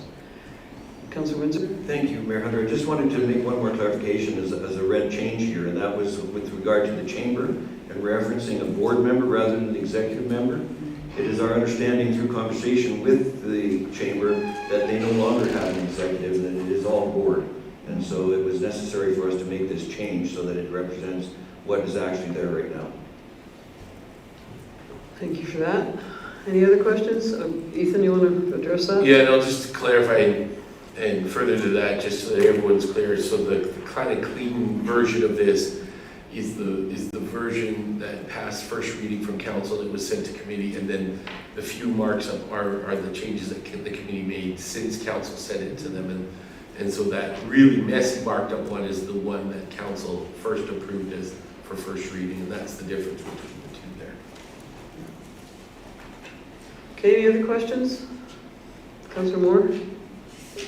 And this may not be an issue or anything, but I'm just wondering, even though DDAC itself can't have any public communication engagement except by the discretion of council before commencement, if the EDO is leading something and DDAC is involved in that, it can be done, our EDO can communicate something that they're doing, or I would think, because I'm just wondering, because it just seems like if they have some news to put out, do they need to, can the EDO at her discretion release what she needs to, like through administration, or does it have to wait for a decision of council because it comes from DDAC? Thank you, Mayor Hunter. The committee looked at this because what was being requested was DDAC wanted to have their own Facebook page. And our concern with this is that any department of the town or a representative of council or a committee of council, we want to have a universal and consistent message going out to the public. And so that in all of those kinds of cases, the communication to the public should go through our communications department, so that there's consistency and delivering a consistent message in a format and the content to the public. And so that was the reason that this was added in, so that it gave council the discretion to approve whatever they were doing prior to them doing it, if it was something like creating their own Facebook page. And Ethan, too, we did inhale further on that, but all communications go through the vetting of the communications department, and you can speak further to that, Ethan. Yes, this bylaw is specifically related to the actions of DDAC, so anything that any staff member does, any communications they'd like to engage in has to go through our communications protocols, our administrative communications system. So this bylaw itself doesn't govern the EDO, this bylaw only governs DDAC. Okay, I think I understand, but it still sounds like if there was something that needed to be communicated, that it could go through the town's communications department, is what I'm hearing. I'm not hearing that it goes through council. But Alexa is a director, and it's still, I don't think it's as complicated, but go ahead, Ethan. Yeah, no, again, Alexa's not DDAC. Alexa is separate from DDAC. This is only for things that DDAC would like to engage in, any type of protocol or system or communications approach or strategy that DDAC would like to engage in, they would then bring a request to council to approve that. That's a fully separate thing than an advisory staff member that works with DDAC who does their own communications through our own communications administrative protocols. Maybe a good example of that would be to help you understand, if John, who's on our PEC committee, decided he wanted to do a PEC Facebook page, that would have to be approved by council. And that's really what this policy or bylaws is referring to. So the DDAC themselves can't just go open a Facebook page or they're a committee of council. Information will come from our EDO on economic development. That just goes through the communications, I believe. And they are an advisory committee, not a communications committee, not a public relations committee, so, yeah. Councillor Baswick? Just to clarify, John would not do that. I wasn't accusing him of maybe doing that. But he may ask his wife to do it because she watches Facebook, not him. Okay, we have a motion for second reading as amended. Any other comments? I will call the vote. All in favor? That's carried. And Mayor Hunter will move to council grant third and final reading to bylaw 2022-13 Didsbury Economic Development Advisory Committee. All right, and I think we've exhausted the questions. I see no hands. I'll call the vote for third reading. All in favor? That's carried. Okay, now we have item 7.2, the tax penalties bylaw. I believe Councilor Moore is the chair of that committee. The interim. Yes. Vice Chair. Yes. I move that council grant third and final reading to bylaw 2023-07 tax penalties bylaw, a bylaw to establish penalties on unpaid taxes. Any comments or questions? Did you have follow-up conversation to that, your committee? There is a contingency that has been added. I think Councillor Winder may want to speak to that. Thank you, Mayor Hunter. Thank you, Councilor Moore. I wasn't expecting to speak to it, but okay. This was just in the event that we don't have the bylaw passed for the tax rate in time to have the tax notices mailed out prior to June 1st. That would nullify our ability to have the penalty start on July 1st. And so we've added this little clause in here just to address that possibility. Councillor Moore, or McCoy? Thank you, Mayor. I'm just curious, I see it under 3, the notice that it has to be 30 days. And I also see it in the Schedule A. I'm wondering if it's not going to cause more confusion in being in Schedule A and just leave it in the main bylaw.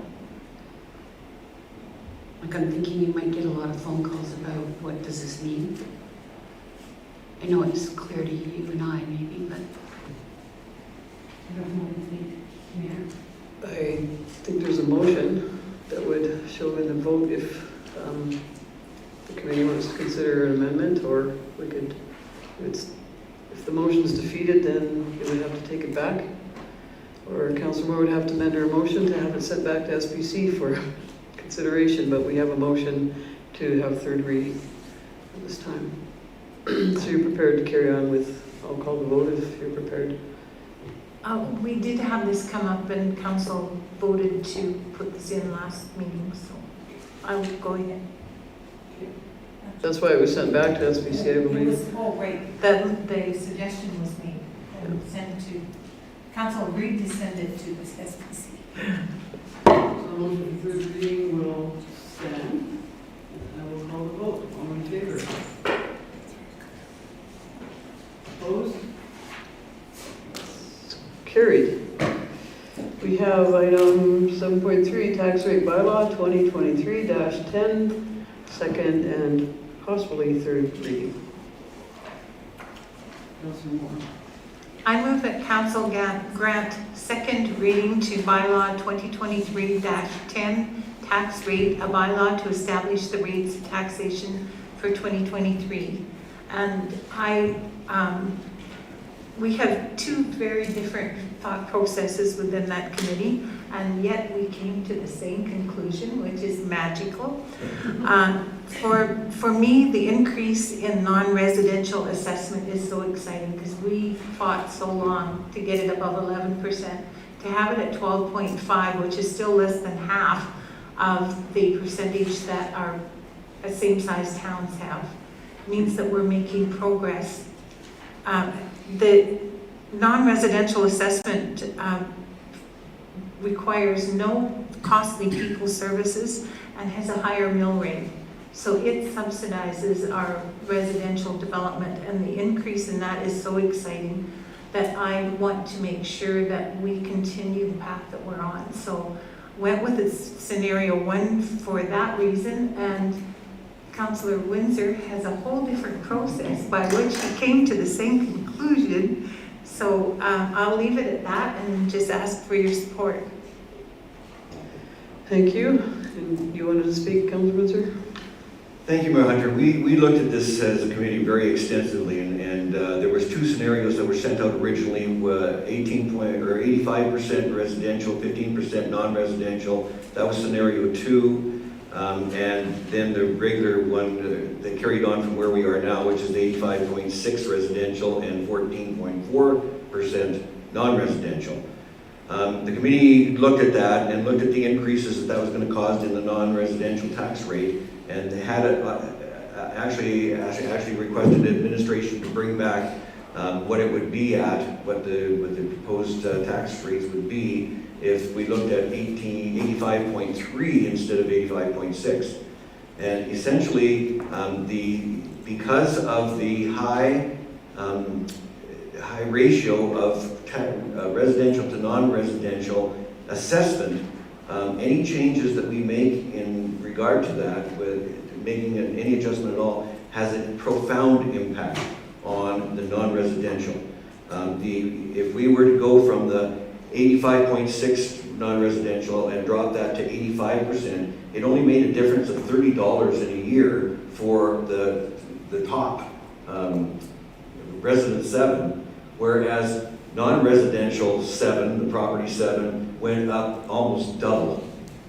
So like a huge, profound increase. And so the committee looked at that and said, okay, well, I think rather than penalizing our non-residential at this point in time, we need to just stay the status quo and support our businesses in the community. Somewhere down the road, maybe we can flex that a little bit, but right now we've felt that it should stay the way it is and leave it at that 85.6 and the 14.4 split. The other thing that I think you'll notice in your agenda is that the committee asked that that administration, when they put the agenda together, they put only scenario 1 in because that's the one we're recommending. And in addition, they did the overall tax. So the second table you'll see in your agenda includes the Mountain View Senior Housing and Education, so that we get a clear picture as to what the impact is going to be overall to the taxpayers of Didsbury. Thank you, Mayor. Thank you, Councillor Moore and Councillor Windsor. Are there any questions? Well, then we have the second reading motion. I will call the vote. All in favor? That's carried. I move that council grant third and final reading to bylaw 2023-10, tax rate, a bylaw to establish the rates of taxation for 2023. And I see no hands for further conversation. I appreciate the thought that went into your recommendations from the committee. I certainly agree with the philosophies, and I think this is the day that councils all wait for, and then they start work on next year's budget. So I'll call the vote on third reading. All in favor? That's carried. All right, we have bylaw 2023-11, council procedural bylaw, and I believe Councillor Windsor is speaking to this as the registrar. Thank you, Mayor Hunter. I came into this in the middle of the revision of this, but I think it's been going on for a number of months. And you'll see that the procedural bylaw has changed considerably. There is an awful lot of red in this new bylaw.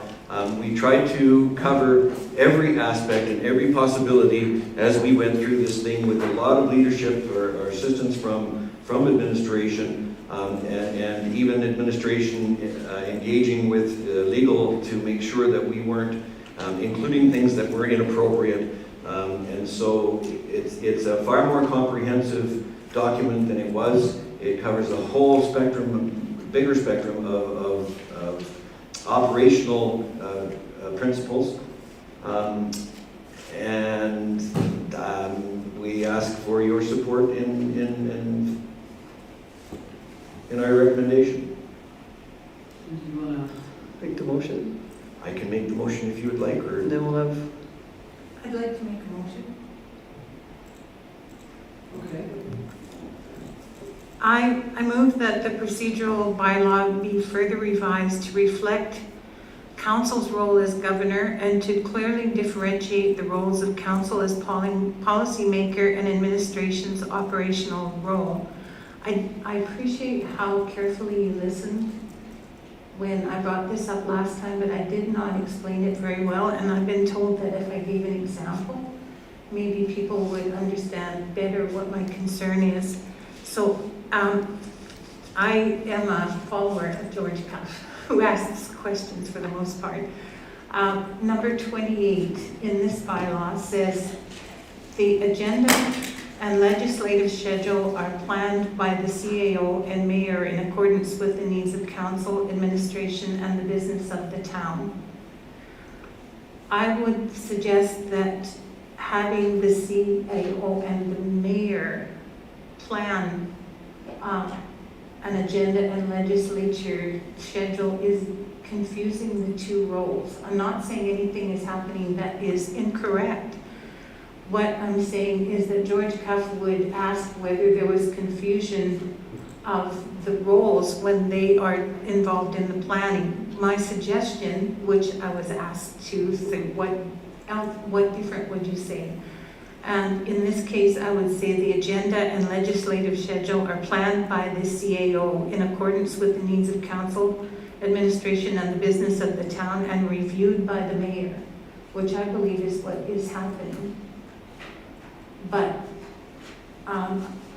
George Cuff, I think, would provide us, he has always provided us with free review on something like this. And I feel like I maybe didn't explain it well enough. I'm not saying that anything is wrong. What I'm saying is that it's not clear. Not to me, maybe because I think differently than some people do. But when it says that the agenda and legislative schedule are planned by the CAO and mayor, to me that's a confusion of roles. One is to be what and one is to be how. And I'm going to quit talking before I confuse people totally. And if you want, I'll read my motion again. Well, you just confused me because generally the chair makes the motion. And if there was going to be a different motion that you made, I guess that surprised me. Okay, I could do in that. our committee structure. Yeah. So, how else can I do it though? Well, I guess you would have voted against the motion. And I guess in future that just keeps me on my toes for the chair of the committees creating the motions, as we've always done. And I don't say that there's so I'm not really clear what you're presenting, and I would suggest, go ahead, Ethan. I think by matter of process, I think the recommended motion from the chair would go first, and it is just for second reading. And then what I'd recommend is that Councillor Moore would then either wait till after that motion to make her point, or speak against the second reading motion, but her point could be addressed, it could be considered after second reading passes, which attests if there's interest in what Councillor Moore's proposing before it then goes to third reading. So her motion, so we would take the motion that the committee's making, have them vote on that, and then if Councillor Moore wants to send it back to the committee with those suggestions of amendments, are you willing to withdraw your motion? I will do whatever the proper process is, and I will go by that. Did you hand up? Yeah. Are you pointing at No, no, but if, Go ahead, Deputy Mayor. Well, I think we need to wait for the motion, and then I can speak for a second. Are you withdrawing your motion? I will, At this if that point? is the. And then we'll proper anticipate way. a second motion coming out of this Yes. before the third reading, or, so Councillor Windsor, you want to make, you will withdraw, Councillor Moore's withdrew her motion. Councillor Windsor, go ahead with the committee's motion. Okay, thank you, Mayor. I'll move that council grant second reading to council procedural bylaw 2023-11. Okay, Councillor, or Deputy Mayor, and then Councillor Bazook, and then Councillor McCoy. So through the chair, I want to make sure that I'm understanding, what I think I'm understanding Councillor Moore to be saying is that 28.1, and I was in on this, I came in the middle, or at the end of the, council members who wish, wait, 28? 28, not 21 is the one I told you. Yes. So I think it's a misinterpretation of sort of the way it's written, and I think Councillor Moore is pointing out that she has a fear that council is not being, the mayor should not plan an agenda. How do I word this? in an administrative role? Not in an administrative role. It has to be the will of council. Like and that probably isn't clear in here that role is not being taken away from council. I don't think in spirit, but I think I see what you're saying in that clearly doesn't define it. It sort of looks like the CAO and mayor are going to plan an agenda, and agendas have to be planned by all of council, but not that all of council sits in a planning meeting. So Bill's giving me by nature, the mayor should not be able to sit down with the CAO and say, I want this on the agenda. That has to come from council, that direction. That's not up to one person, that's the body of all of us to decide. Is that what you're saying the wording in here doesn't reflect? I guess that's a long, weird question, but... Mayor, may I respond? Sure. The decision in Fort McLeod was made that very clear, that direction comes from council, not from the mayor. And I'm not saying that the mayor's doing anything wrong. I'm looking at this as if there were a whole new council that came in, but I think if you looked at the procedural bylaw, it looks like the mayor and the CAO are going to plan the agenda. And I'm not, I think that you understand, and I understand it to be the same way, and it's working the right way. The only thing is it's not clear in this document, and I think it could be clearer. Not necessarily for this council, but I think there's unintended consequences anytime something is not clear. Okay, and Councillor Bazook had some. My mic on. Thank you. Through the chair, the one thing that I find serves no definitive purpose is item 11, where it says that the annual organizational meeting council will change seating positions. What purpose does that solve? I go there, you go here, it's a waste of time and effort. I think that particular thing, I agree the deputy mayor should be on the left or right hand of the mayor, but the rest of us, changing chairs is just, why?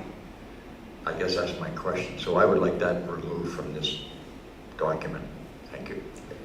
Well, why is because we voted on it, and then we changed chairs.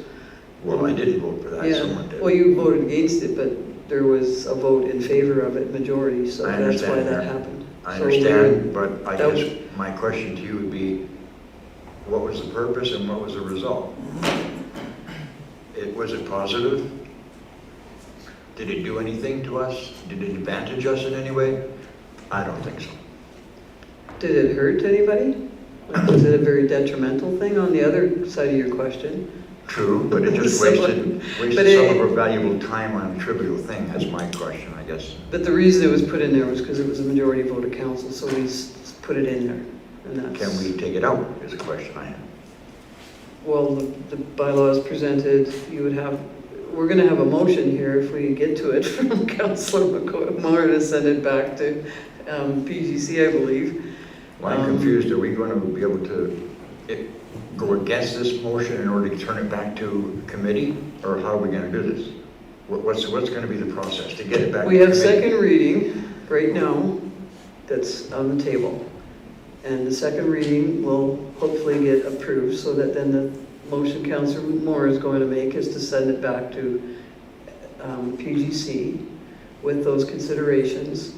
And maybe with an amendment, I don't know.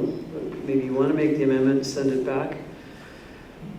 And if there's other considerations, I think we would deal with them separately, because when we're having one councillor,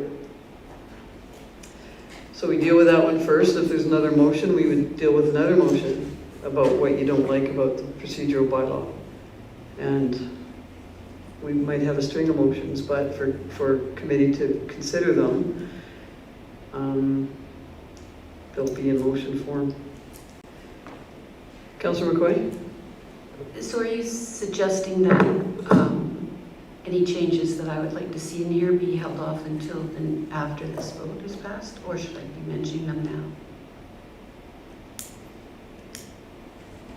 Well, it's second reading, so I think the changes, we'll let Councillor Moore's motion address any changes that will come about, that are being suggested, and get sent back to committee. But again, I'll let you go next. Again, we'll vote on them separately because the committee has made their decision on the direction of the procedural bylaw based on the work on it for the past, I think, 6 months or more, whatever it's been.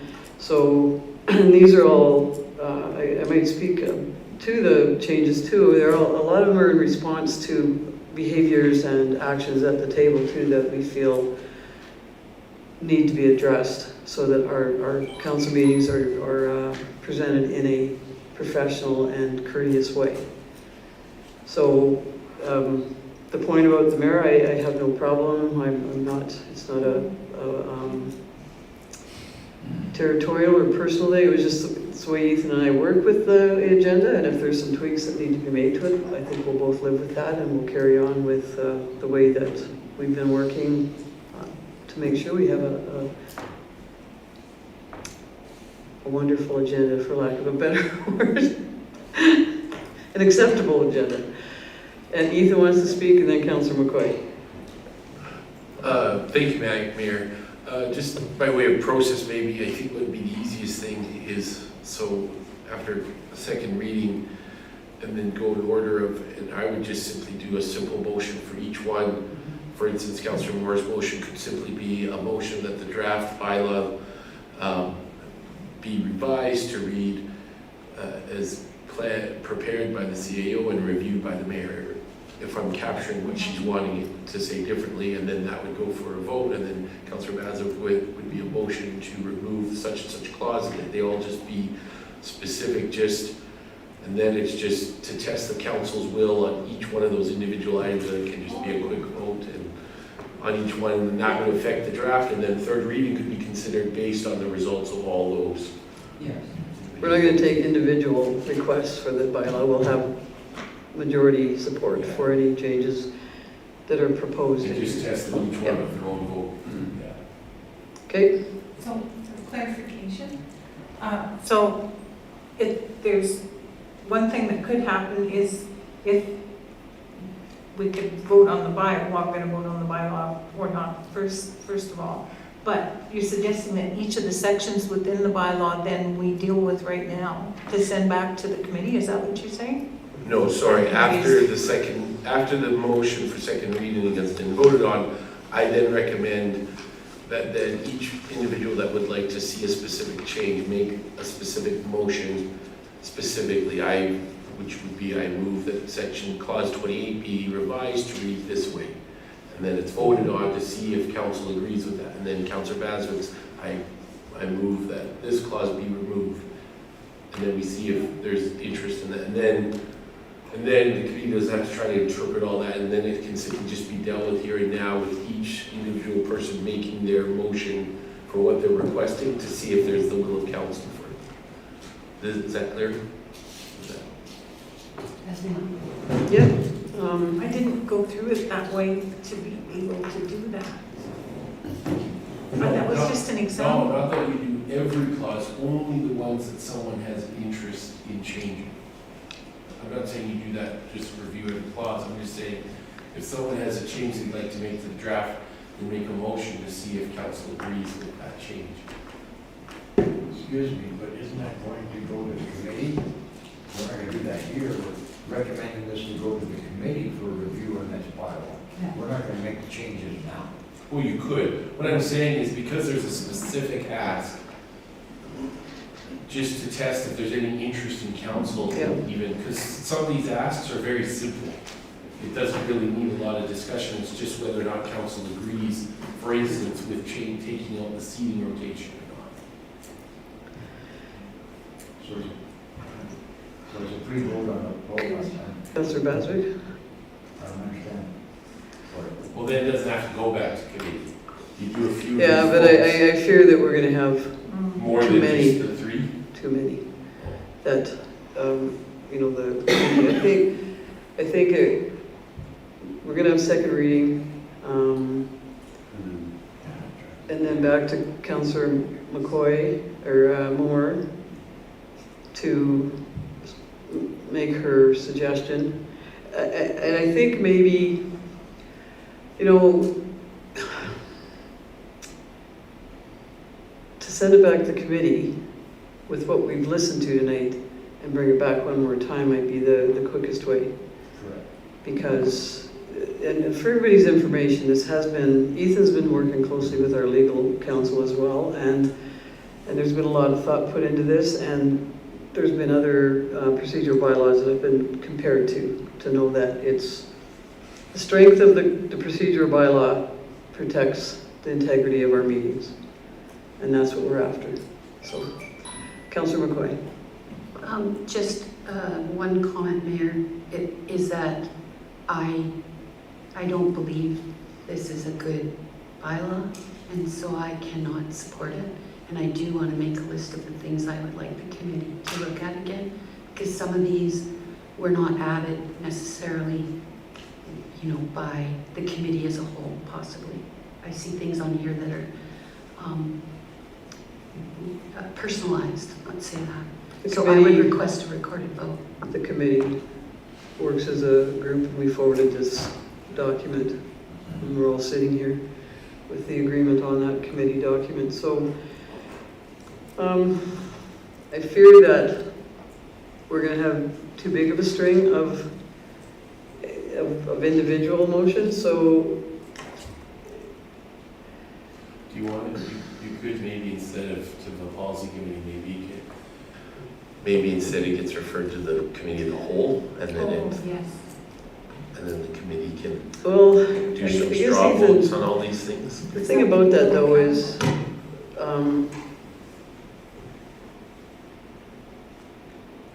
we're getting a list as long as our arms on committee of the whole, and that's why we created committees, right? So that we can get that work done.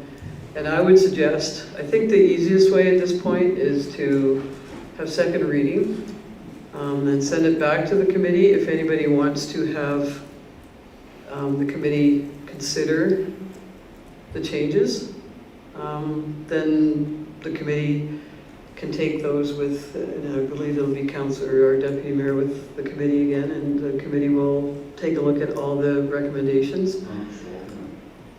Yeah, but Councillor Williams isn't here all May, so. Oh, okay, Yeah, sorry. he won't be here all May.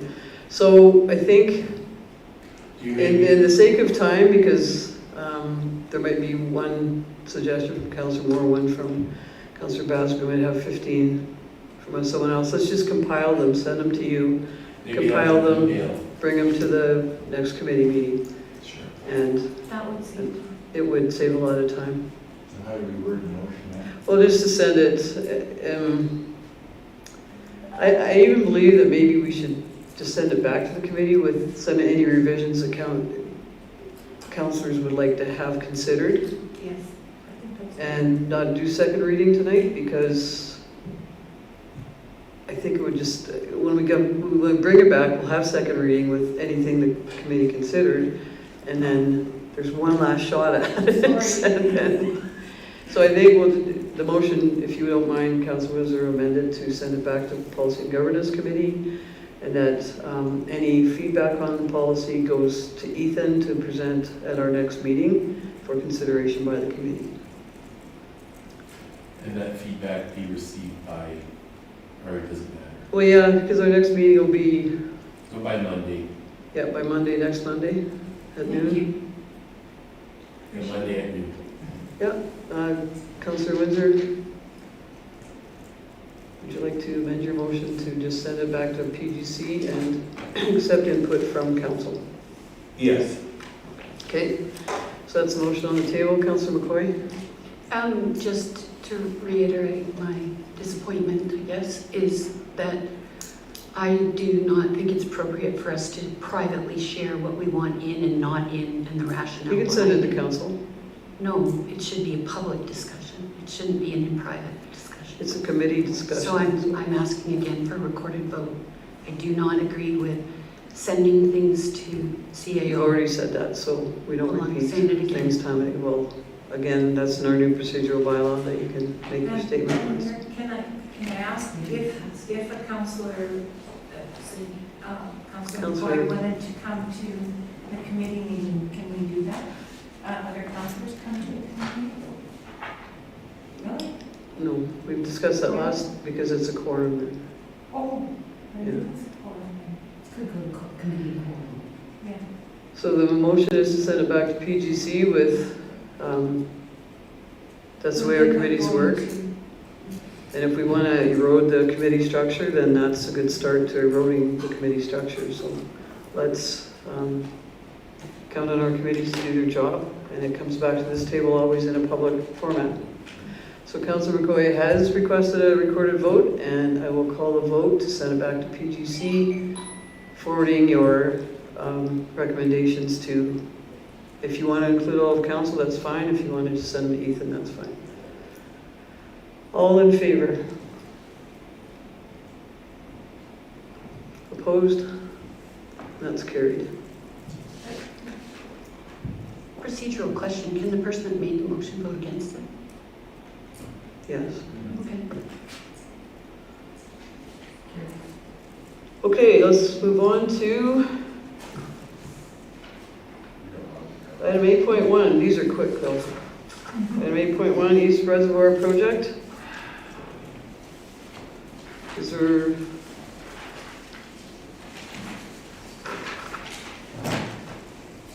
motion?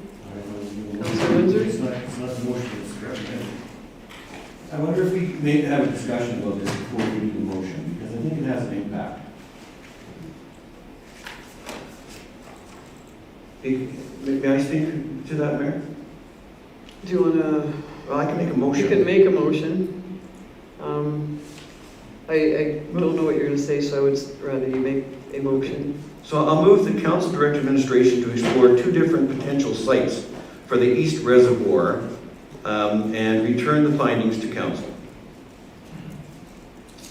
Can you speak to that since you... Yes, so one of the sites that was talked about at the initial presentation, well, I'm going to back up just a little bit.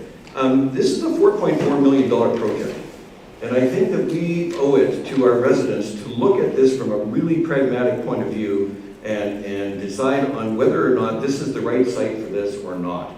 I'm very uncomfortable after a 2-week stint and the agenda item presented as though this is a done deal. I'm very uncomfortable spending or committing a $4.4 million project without exploring all the possibilities that are available to us.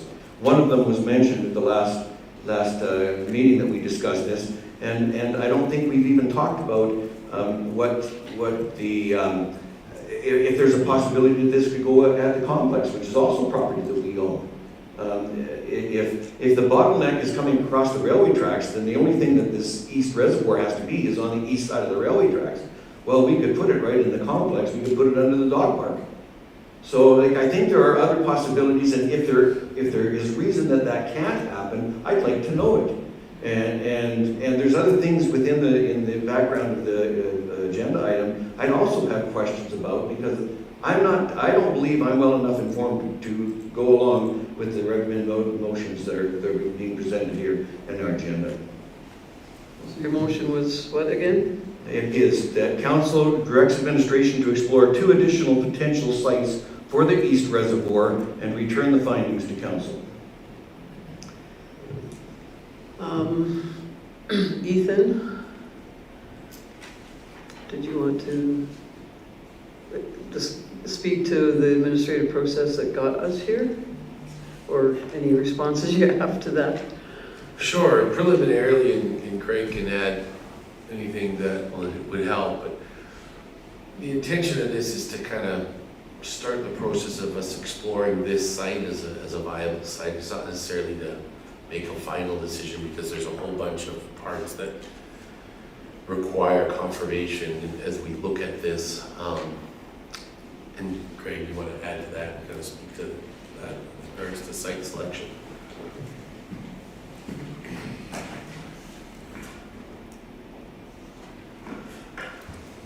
Yeah, so it's following ISL's report. In that report from several years ago, it indicated the reservoir was to be on top of an old well-abandoned site down in the Dorans land under the Dorans area structure plan. That area structure plan hasn't come to fruition.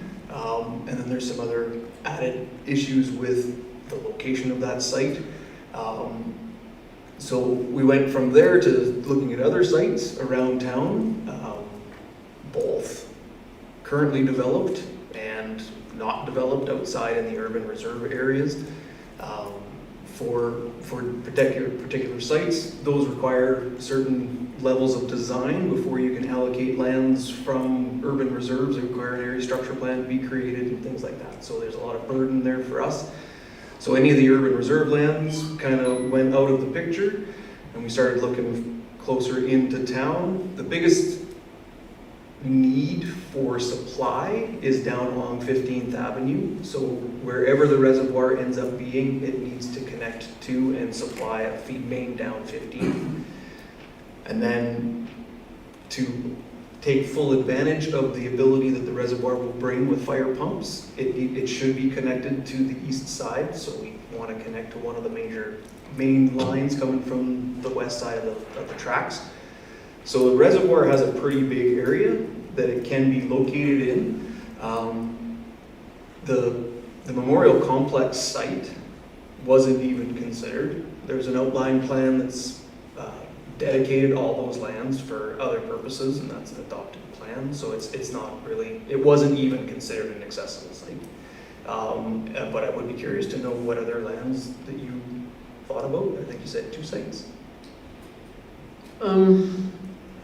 Sometimes that does get into weeds, though. I think if we're starting to suggest, I think the motion is to bring back other, because that is our administrative team's job, is to explore the options and opportunities for the land and where it goes. So I do believe if we make any more suggestions, it really would be like Councillor McCoy earlier suggesting about a road to get fixed. It's just, we get into the weeds, things that, if the motion's left at bringing 2 more back, then that would be a discretion of our expert engineering company and administrative team. If that makes, I believe that, Deputy Mayor, you have a comment? Yeah, through the chair, probably Ethan, through the chair would be. So the motion that they've recommended isn't that we go ahead with this, it's that we explore the possibility of this as being a site. First, I guess that's the first part of my question. Well, It says to approve the proposed location for the East Reservoir. Okay.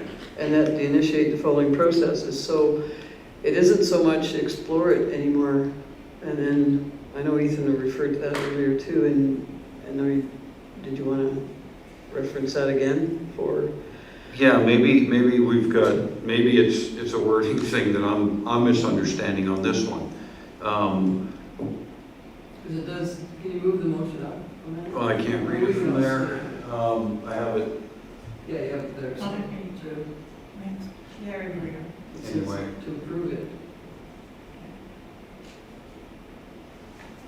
So, yeah, in the last discussion, we talked about needing to explore whether this actually would work and what the residents in the area would feel about it and how it would be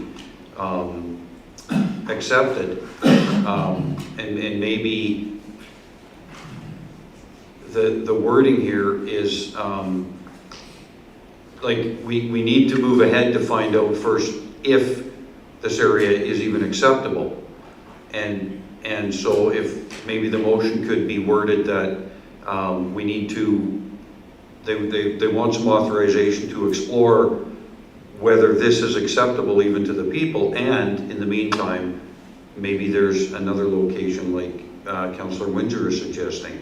If we could tie that motion together, because we can approve this and then not approve it, and then because there's no will from the residents in the area to even allow it in, and it,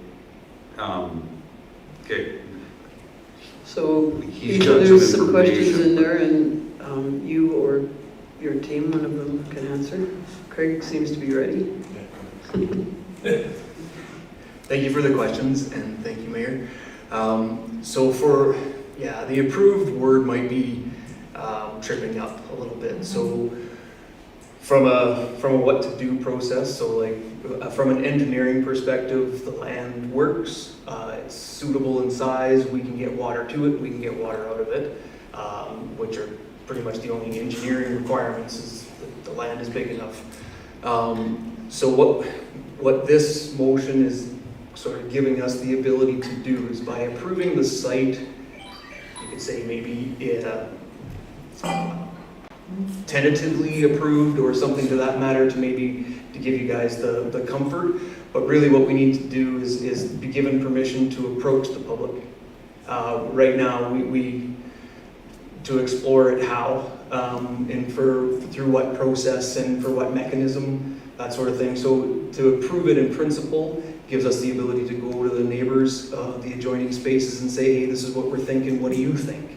And then through that land use redesignation process, that's a multi-stage approval process through council to change a land use bylaw and that sort of thing. So all of the feedback that we would receive through the initiation of the process would be brought back for consideration and digestion at the council table. And if at any time you choose that it's not the right avenue, you can send us packing in a different direction.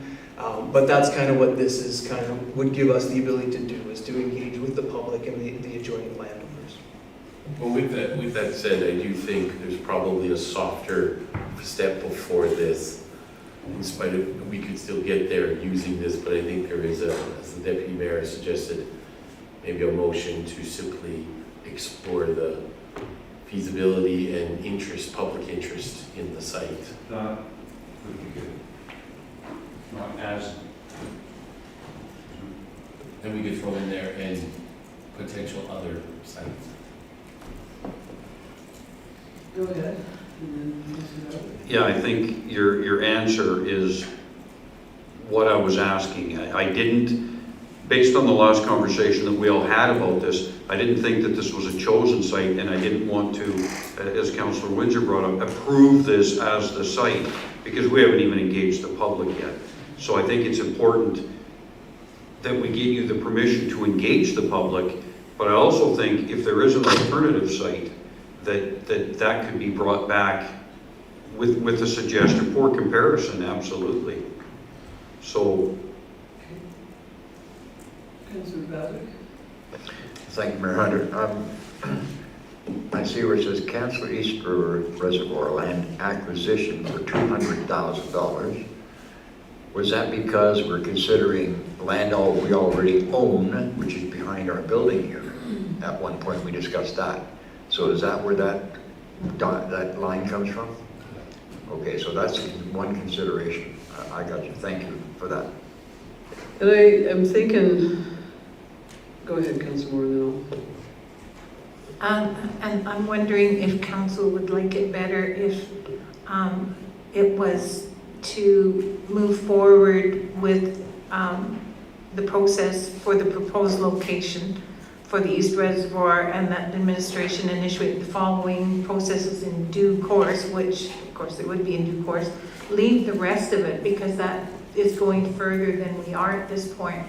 You know, all these other things where we're adjusting the capital budget and that sort of thing, maybe it's premature to do those, but the recommendation was just moving forward with the process for the proposed location would allow them to do the processes that they need for this. And it doesn't disallow the possibility of another location as well.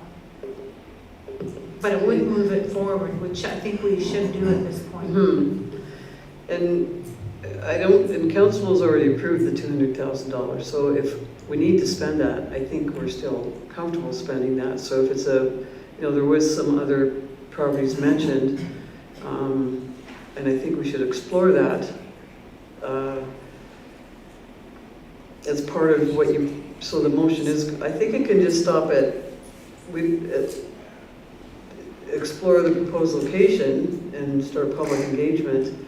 And then maybe the second motion, bring back additional options for location of the reservoir. And I think you spoke of them in the past, so they're not, you know what they are. And I just don't know that it's council's job to direct you what. And I know we all know this town inside out, but you do too. So that's my only point there. So two different motions, and Ethan, you want to speak to that? Yeah, and I would recommend, after this, considering where we're at with the conversation, I would recommend that we pull back any prescribed processes specifically and keep it a softer motion of exploration.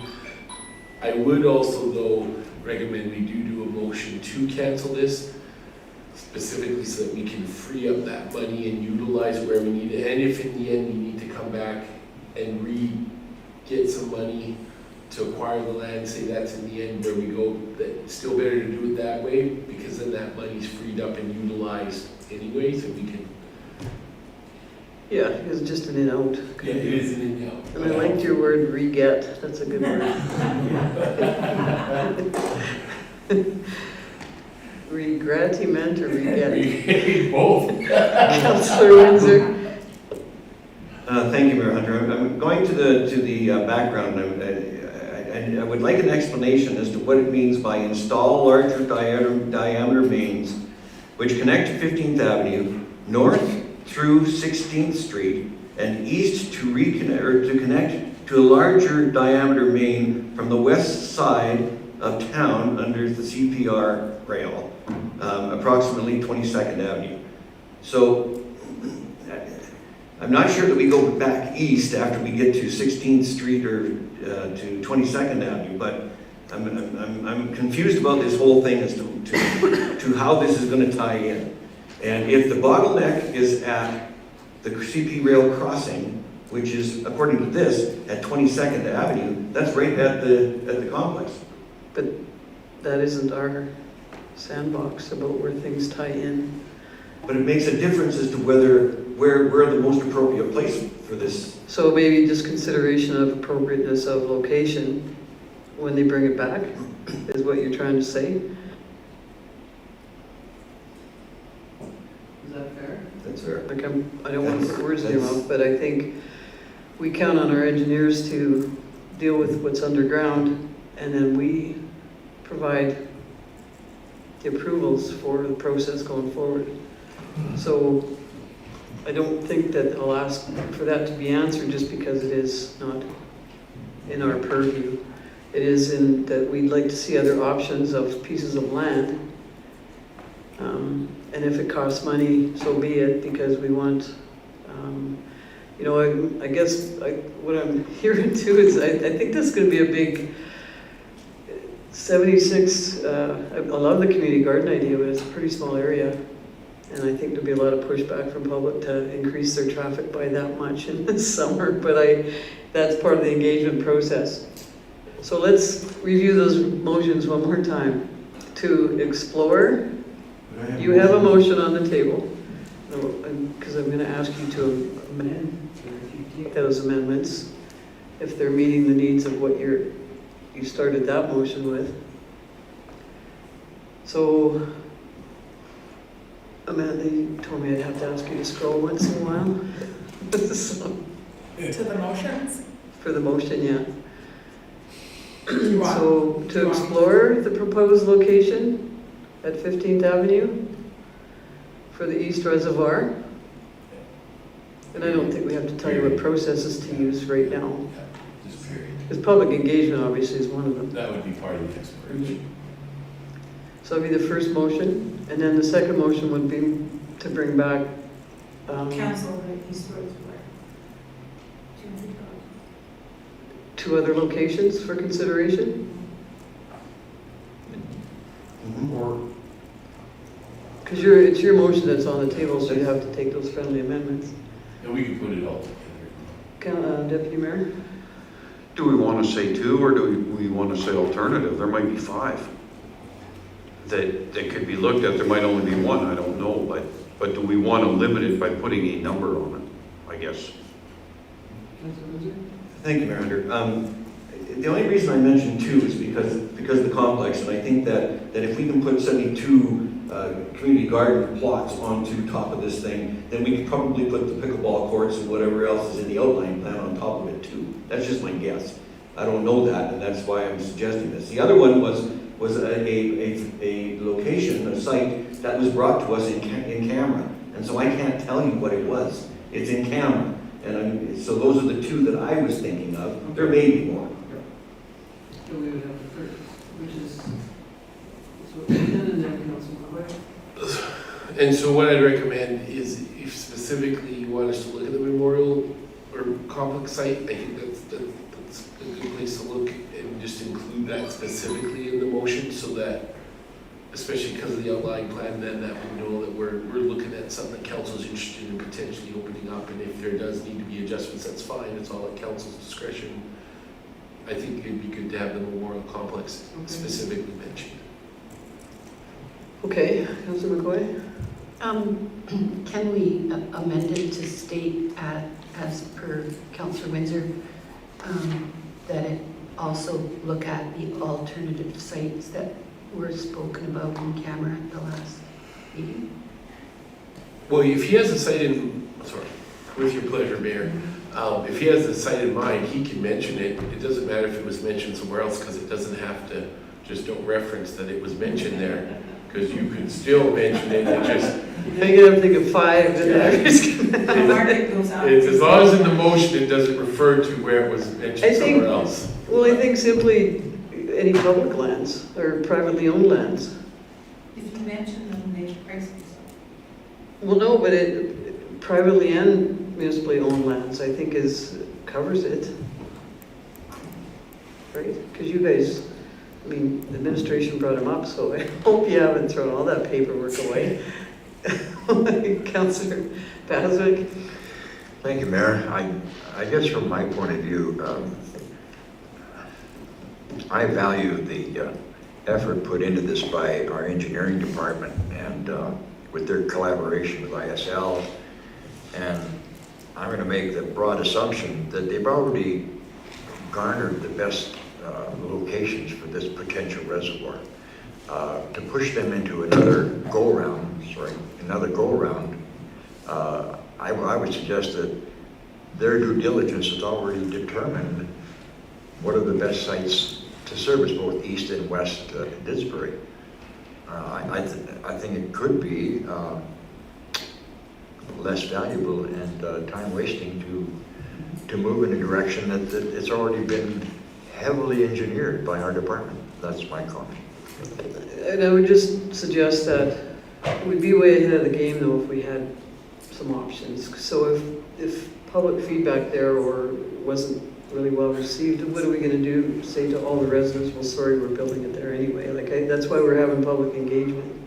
So that's important, and their responses will be important. And if we have some other options lined up, and Craig mentioned that they didn't even explore the municipally owned land at the complex because of a designation for it already, maybe council is prepared to consider use of that for the outline plan that's going to be renamed soon, I think, but for that purpose. So I'm just saying, I think it's a good idea to get ahead of the game and have some options, because if your feedback isn't good, I think council has to be aware and prepared. Councillor McCoy, and then we'll have the motion. I'm not Councillor McCoy. Councillor Moore. That's okay. These M's and W's just. I'm sorry. That the thing that I'm wondering is if council has considered that exploring another site, I don't know how much that's going to cost, and usually we're quite concerned about that. But somehow, this is not going to be cheap to look at another site. And so are we prepared to spend the extra money to have the engineers look at the memorial complex site? Well, Ethan has suggested that we include that, so Ethan, is there a cost that would it be just something to explore initially and then bring it back to council, the feasibility of using it? We could do a light conceptual, we'll do to the degree that we've done so far with this, which is just a basic piece. Especially if there's interest in council to specifically look at that site as an alternative. Councillor McCoy?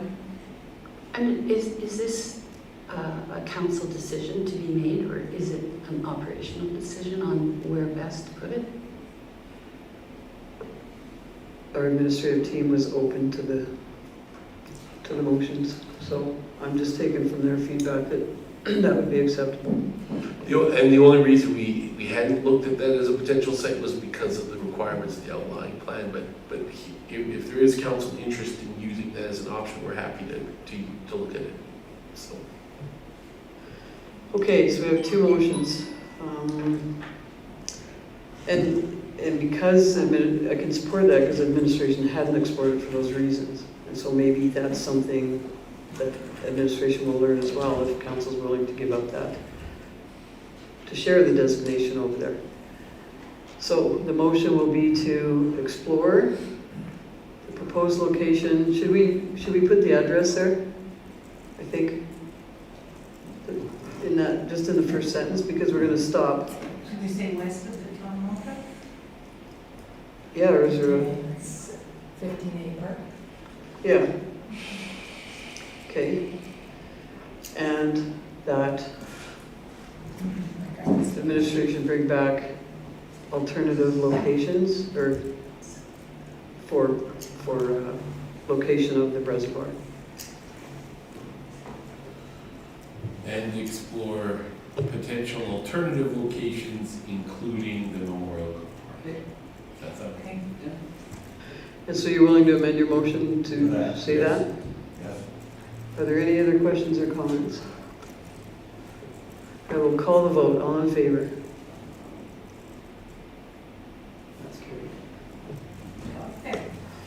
Making short agenda's long.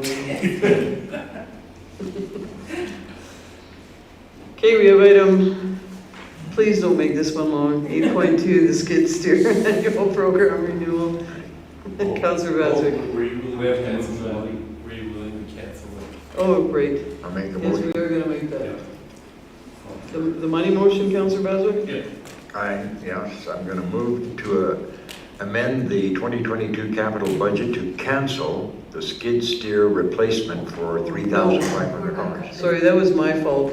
So We're, now we're back at that. well, we're gonna cancel the, that's okay, that was my fault. You go ahead and make the motion to cancel the land acquisition for 200,000. All right.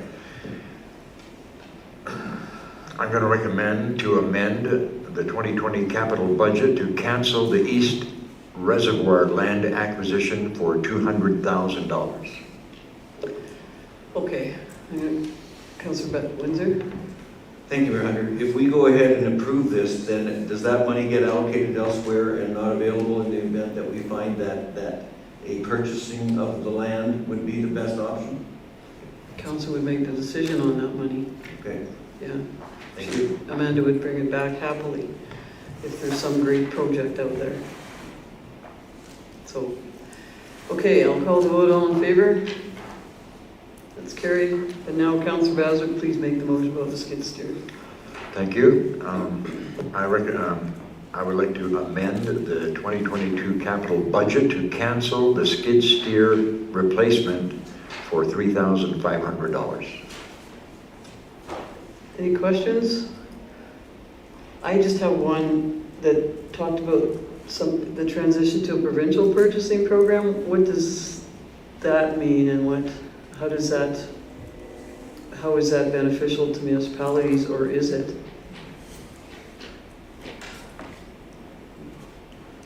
Thank you for the question. Yeah, so Alberta, the province created a procurement group called Canoe, where they've consolidated sort of common used municipal services and supplies into pre-screened, pre-qualified bidders. And when you apply to, what it does is it allows us to post a notice on the Alberta Purchasing Connection that says, we're interested in buying a skid steer, as an example. We're not, but so we're interested in buying a skid steer. We tell the world that on APC, the Alberta Purchasing Connection, and then we can contact one of the approved vendors through Canoe, and we have a specific list through RMA, or a number associated with our RMA that we give them, which is our client account, and they give us the pre-approved, competitively secured pricing for the skid steer. So it allows us to sort of quickly get to the procurement part after all of that front end competitive analysis, competitive bidding process has been already taken care of for us. So province-wide, it turns into a large savings for this organization. So that affected Calmont's ability to compete? Calmont had their purchasing program set up before Canoe was sort of brought to fruition. So it was their way of helping municipalities use their products and created a secondary used supply line for them to resell. So it created a win-win for them, but when the Canoe group came aboard, that competitive pricing got a lot more aggressive. And so I think they found themselves in a place where they could meet that competitiveness, but they needed that volume of sales again. So anyways, Canoe took over. Thank you. Okay, so we have a motion to cancel the skid steer for 3,500. Call the vote. All in favor? That's carried. Okay, we have Didsbury and District Chamber of Commerce request for letter of support. Item 8.3. Councillor McCoy. I would like to motion that we accept this as information. Would you like to know why? If you're changing the motion, please speak to it. My rationale is that very rare, if not non-existent, that more than one community CFEP grant hits a community in a year. And if we're committing to the chamber, are we turning away other community organizations that might as well want to apply for CFEP, and should it be something that we look at as holistically, as who potentially do we want to support and how many do we want to support? Council had this discussion, that we believed at the time, and I still believe, that we support anybody who would like a letter, because it's a competitive process and we don't hold ourselves loyal to one group over the other. So if they want to apply, we had agreed that we would support these letters. So if there's a will of council to go back to being loyal to one group over another, then that would be a decision of council. And at this point, we've always continued to just provide the letters of support and wish every group luck in the competitive process in the community. So I don't know if anybody wants to, I guess that would have to be another discussion that we have, if that direction has changed. And at this point, the motion would be to support the letter and provide it. And if there's another motion to come out of that, then we would, I guess, have to vote on that too. So, Councillor McCoy? There's a motion on the floor that you'll need to deal with first. Yes, there is. And I'd like it recorded. Okay, so Councillor McCoy wants a recorded vote, and it's to accept the letter of support as information. I'll call the vote. All in favor? Opposed? So that's defeated. So we would accept another motion to provide the letter of support, or Councillor Windsor? Thank you, Mayor. I'll move that the council approve that Mayor Hunter, on behalf of council, provide a letter of support for the Didsbury District Chamber of Commerce for the use in their grant application for the Community Facility Enhancement Program. Can I get this recorded? Okay, we've asked for that. Recorded as well. Amanda, you are busy tonight at your first night of being in the chamber. I'll call the vote. Can I speak to this? Oh, yes, sorry. Anybody would like to speak to it? Thank you, Mayor Hunter. I originally had thought that I would be not in favor of this, but having thought about it for a little while and thinking about it, it's interesting that the chamber should be applying for funds for a building, for a facility enhancement building that they don't own, that's going to put them in direct competition with their membership. And I find that very interesting. So if they feel that it's appropriate to be in direct competition with their membership, then why should I refuse them that opportunity? Okay, Councillor McCoy? One of my other concerns about passing this is not that we shouldn't support everyone in this process, but it's also that the library and MVCALS that offers adult learning programming, the library offers tons of programming. Is there not a way that all of them could come together as a group and do this programming together? My other concern is that what happens to the non-members of the chamber? Do they lose access to this center, or must they be a member of council or of chamber? I don't think we get involved in their operations again. They're just asking us to provide a letter of support, and so we have to know that, or believe that they are doing it in the best interest of the chamber. And so I will call the vote on the motion to provide the letter. All in favor? Opposed? That's carried. Okay, we have item 8.4. I think the Deputy Mayor, go ahead. I move that council set June 13th, 2023 to reconvene the public hearings for bylaw number 2022-15 and bylaw number 2022-16. Okay, and it's the reconvening of Creekside public hearing is what the agenda item is. The motion's made. Any conversation? I'll call the vote. All in favor? That's carried. Thank you for that. And we have item 8.5, selling of community hall lands, former 5-0 building. Motion? Trying to get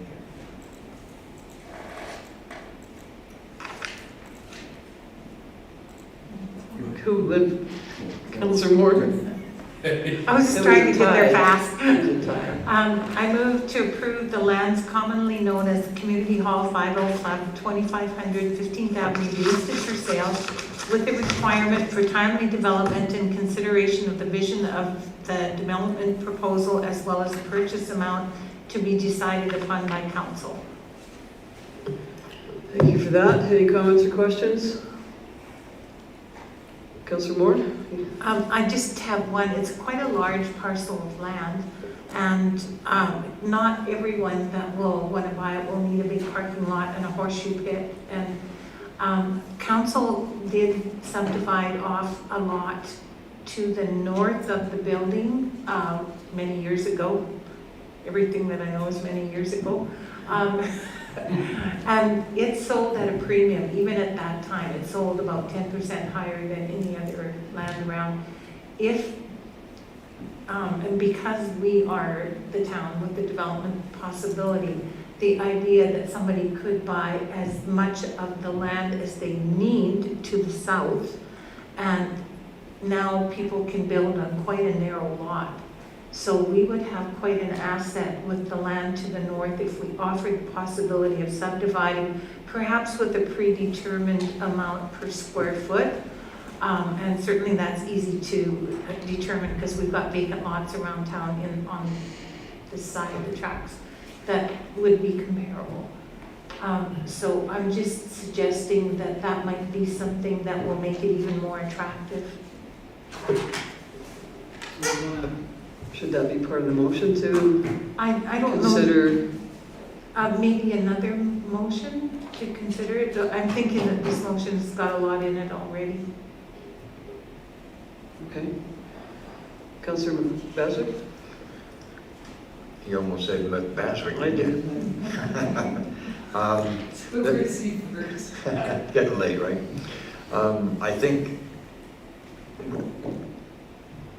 the recommendation for the motion, I think, is good because when the developer, whoever comes in, he'll decide whether he wants to split it, and at that time, we can make the division of the property. But until now, somebody might want the whole thing. So I leave it up to the buyer to make that decision. Absolutely. And I have, in administration, haven't heard that they could welcome those sorts of proposals as well. So council would be open to those proposals. I like the idea. I think it's a good one. I still have a bit of a thought about inviting public feedback just on the direction maybe. I know I agree with this motion, but it's pretty iconic facility. Maybe there are some good ideas there that maybe they can't bid on them, but just some. I'm not saying it's going to be formal or anything, but we wouldn't not listen to people about what their vision is for the area, and I wouldn't anyway, or I would listen to them. Doesn't mean I have clout, I have one vote, but we thank the Kinsman Club definitely for building that and then handing it over to the town, and we hope it benefits the town in a really good way to move forward with the sale. So having said that, there's a motion, and read verbatim. I will call the vote. All in favor? That's carried. We have item. Could I ask if they need another motion or if and certainly it needs to be on the market this time of year. This is the prime time. But whether or not the possibility of at least looking at what the price per square foot of a lot that could be divided off, could be discussed during negotiations with whatever. If they don't need a motion to that effect, I believe that they'll take it into the negotiation. As a possibility, do you need a motion or do you not need a motion? Through the chair, we're not gonna veto or vet any of the. We're bringing them all. So any proposal that comes, we will bring. Okay. All right, thanks for that.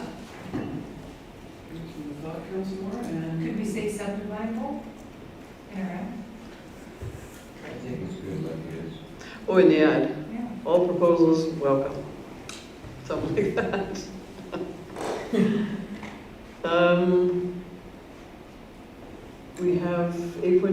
Strategic Initiative and Contingency Reserve Fund. Councillor Windsor speaks to this as the vice chair. Do you want the motion first, Mayor Hunter? Sure. Okay, because I'm going to alter it a little bit so that it actually reflects what the committee talked about. Okay, so I'm going to move that council approve the renaming of the Tax Stabilization Fund to the Strategic Initiative and Contingency Reserve to be utilized for strategic and contingency type operations and projects, and refer this item to the Strategic Planning Committee to make recommendation to council on the principles of funding this reserve. So we went through this to some degree, to various degree, talking about what the purpose of this fund really is supposed to be. And it is not sustainable if you're going to use it to reduce the revenue from tax. You would have to continue to put the same amount in as you're taking out in order to reduce the revenue from tax. And so it's certainly not sustainable. And it was the committee's feeling that this project, or this fund, this reserve, should be used for special projects, for surprise projects that come up that we need to deal with. And that's the reason for the contingency connotation in the name of it. It's just a direction as to what the purpose of this reserve is to be. And this is the recommendation coming forward from the committee. Okay, any comments or questions? We'll call the vote then. All in favor? That's carried. Motion. Do you want me to email it? That was a good motion. It was. He looks like he copied and pasted some of the discussion and options and stuff. So, okay, so now we have correspondence and information. Item 9, a motion, Councillor Moore. I move that council accept the correspondence items presented as information. Comments, questions? Call the vote. All in favor? That's carried. Okay. We have council meeting highlights. We're going to start in the same order. Councillor Windsor. I'm going to pick the East Reservoir as the highlight for sure. Moving forward with that is really important. Okay. Thank you. Deputy Mayor. I'm going to pick the fact that I learned tonight that our fire crew regionally went to Drayton Valley to assist in the firefighting efforts, and I want to thank them. Thank you for that, Councillor Moore.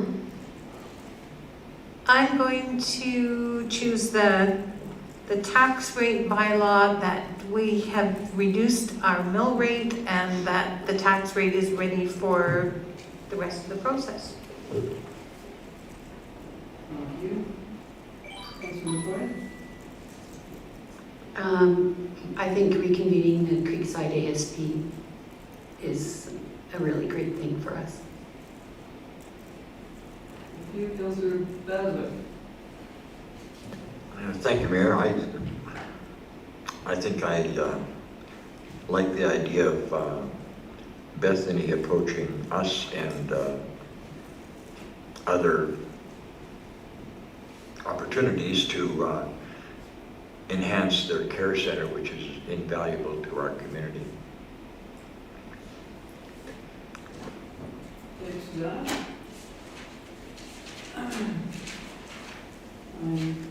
Turn my mic on, and I'm going to say, I mean, we always appreciate the delegations that come here, but at the same time, again, another thorough CEO report, and I really appreciate all the updates and the willingness of some the responses that they're already ahead of us on some stuff we've asked about. And so thank you to the departments that provided all their information, and Ethan for all the time you put into your report.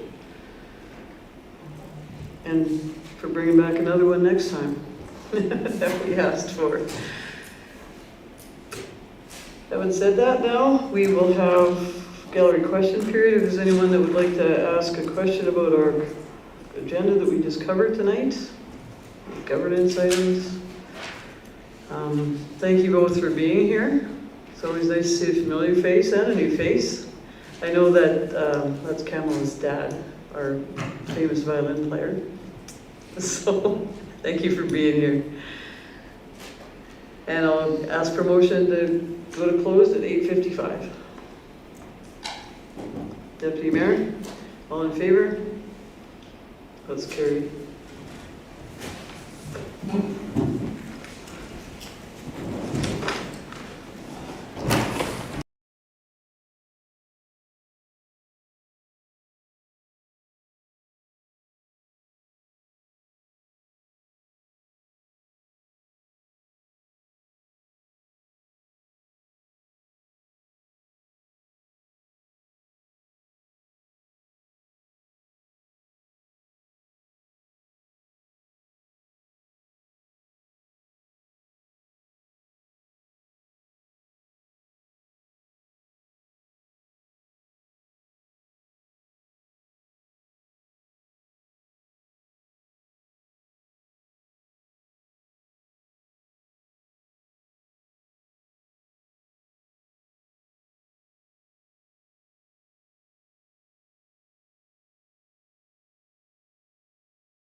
gotta get set up. Yeah. Good.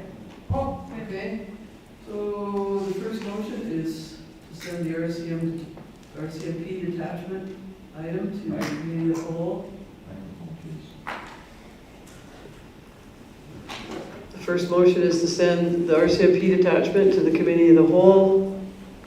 Councillor Windsor, all in favor? That's carried. And the second motion is To respond to the Chance Village group as discussed? yes. I'll make that. Councillor McCoy is making that motion. All in favor? Opposed? That's carried. Motion to adjourn? Motion to adjourn at 9:55. All in favor?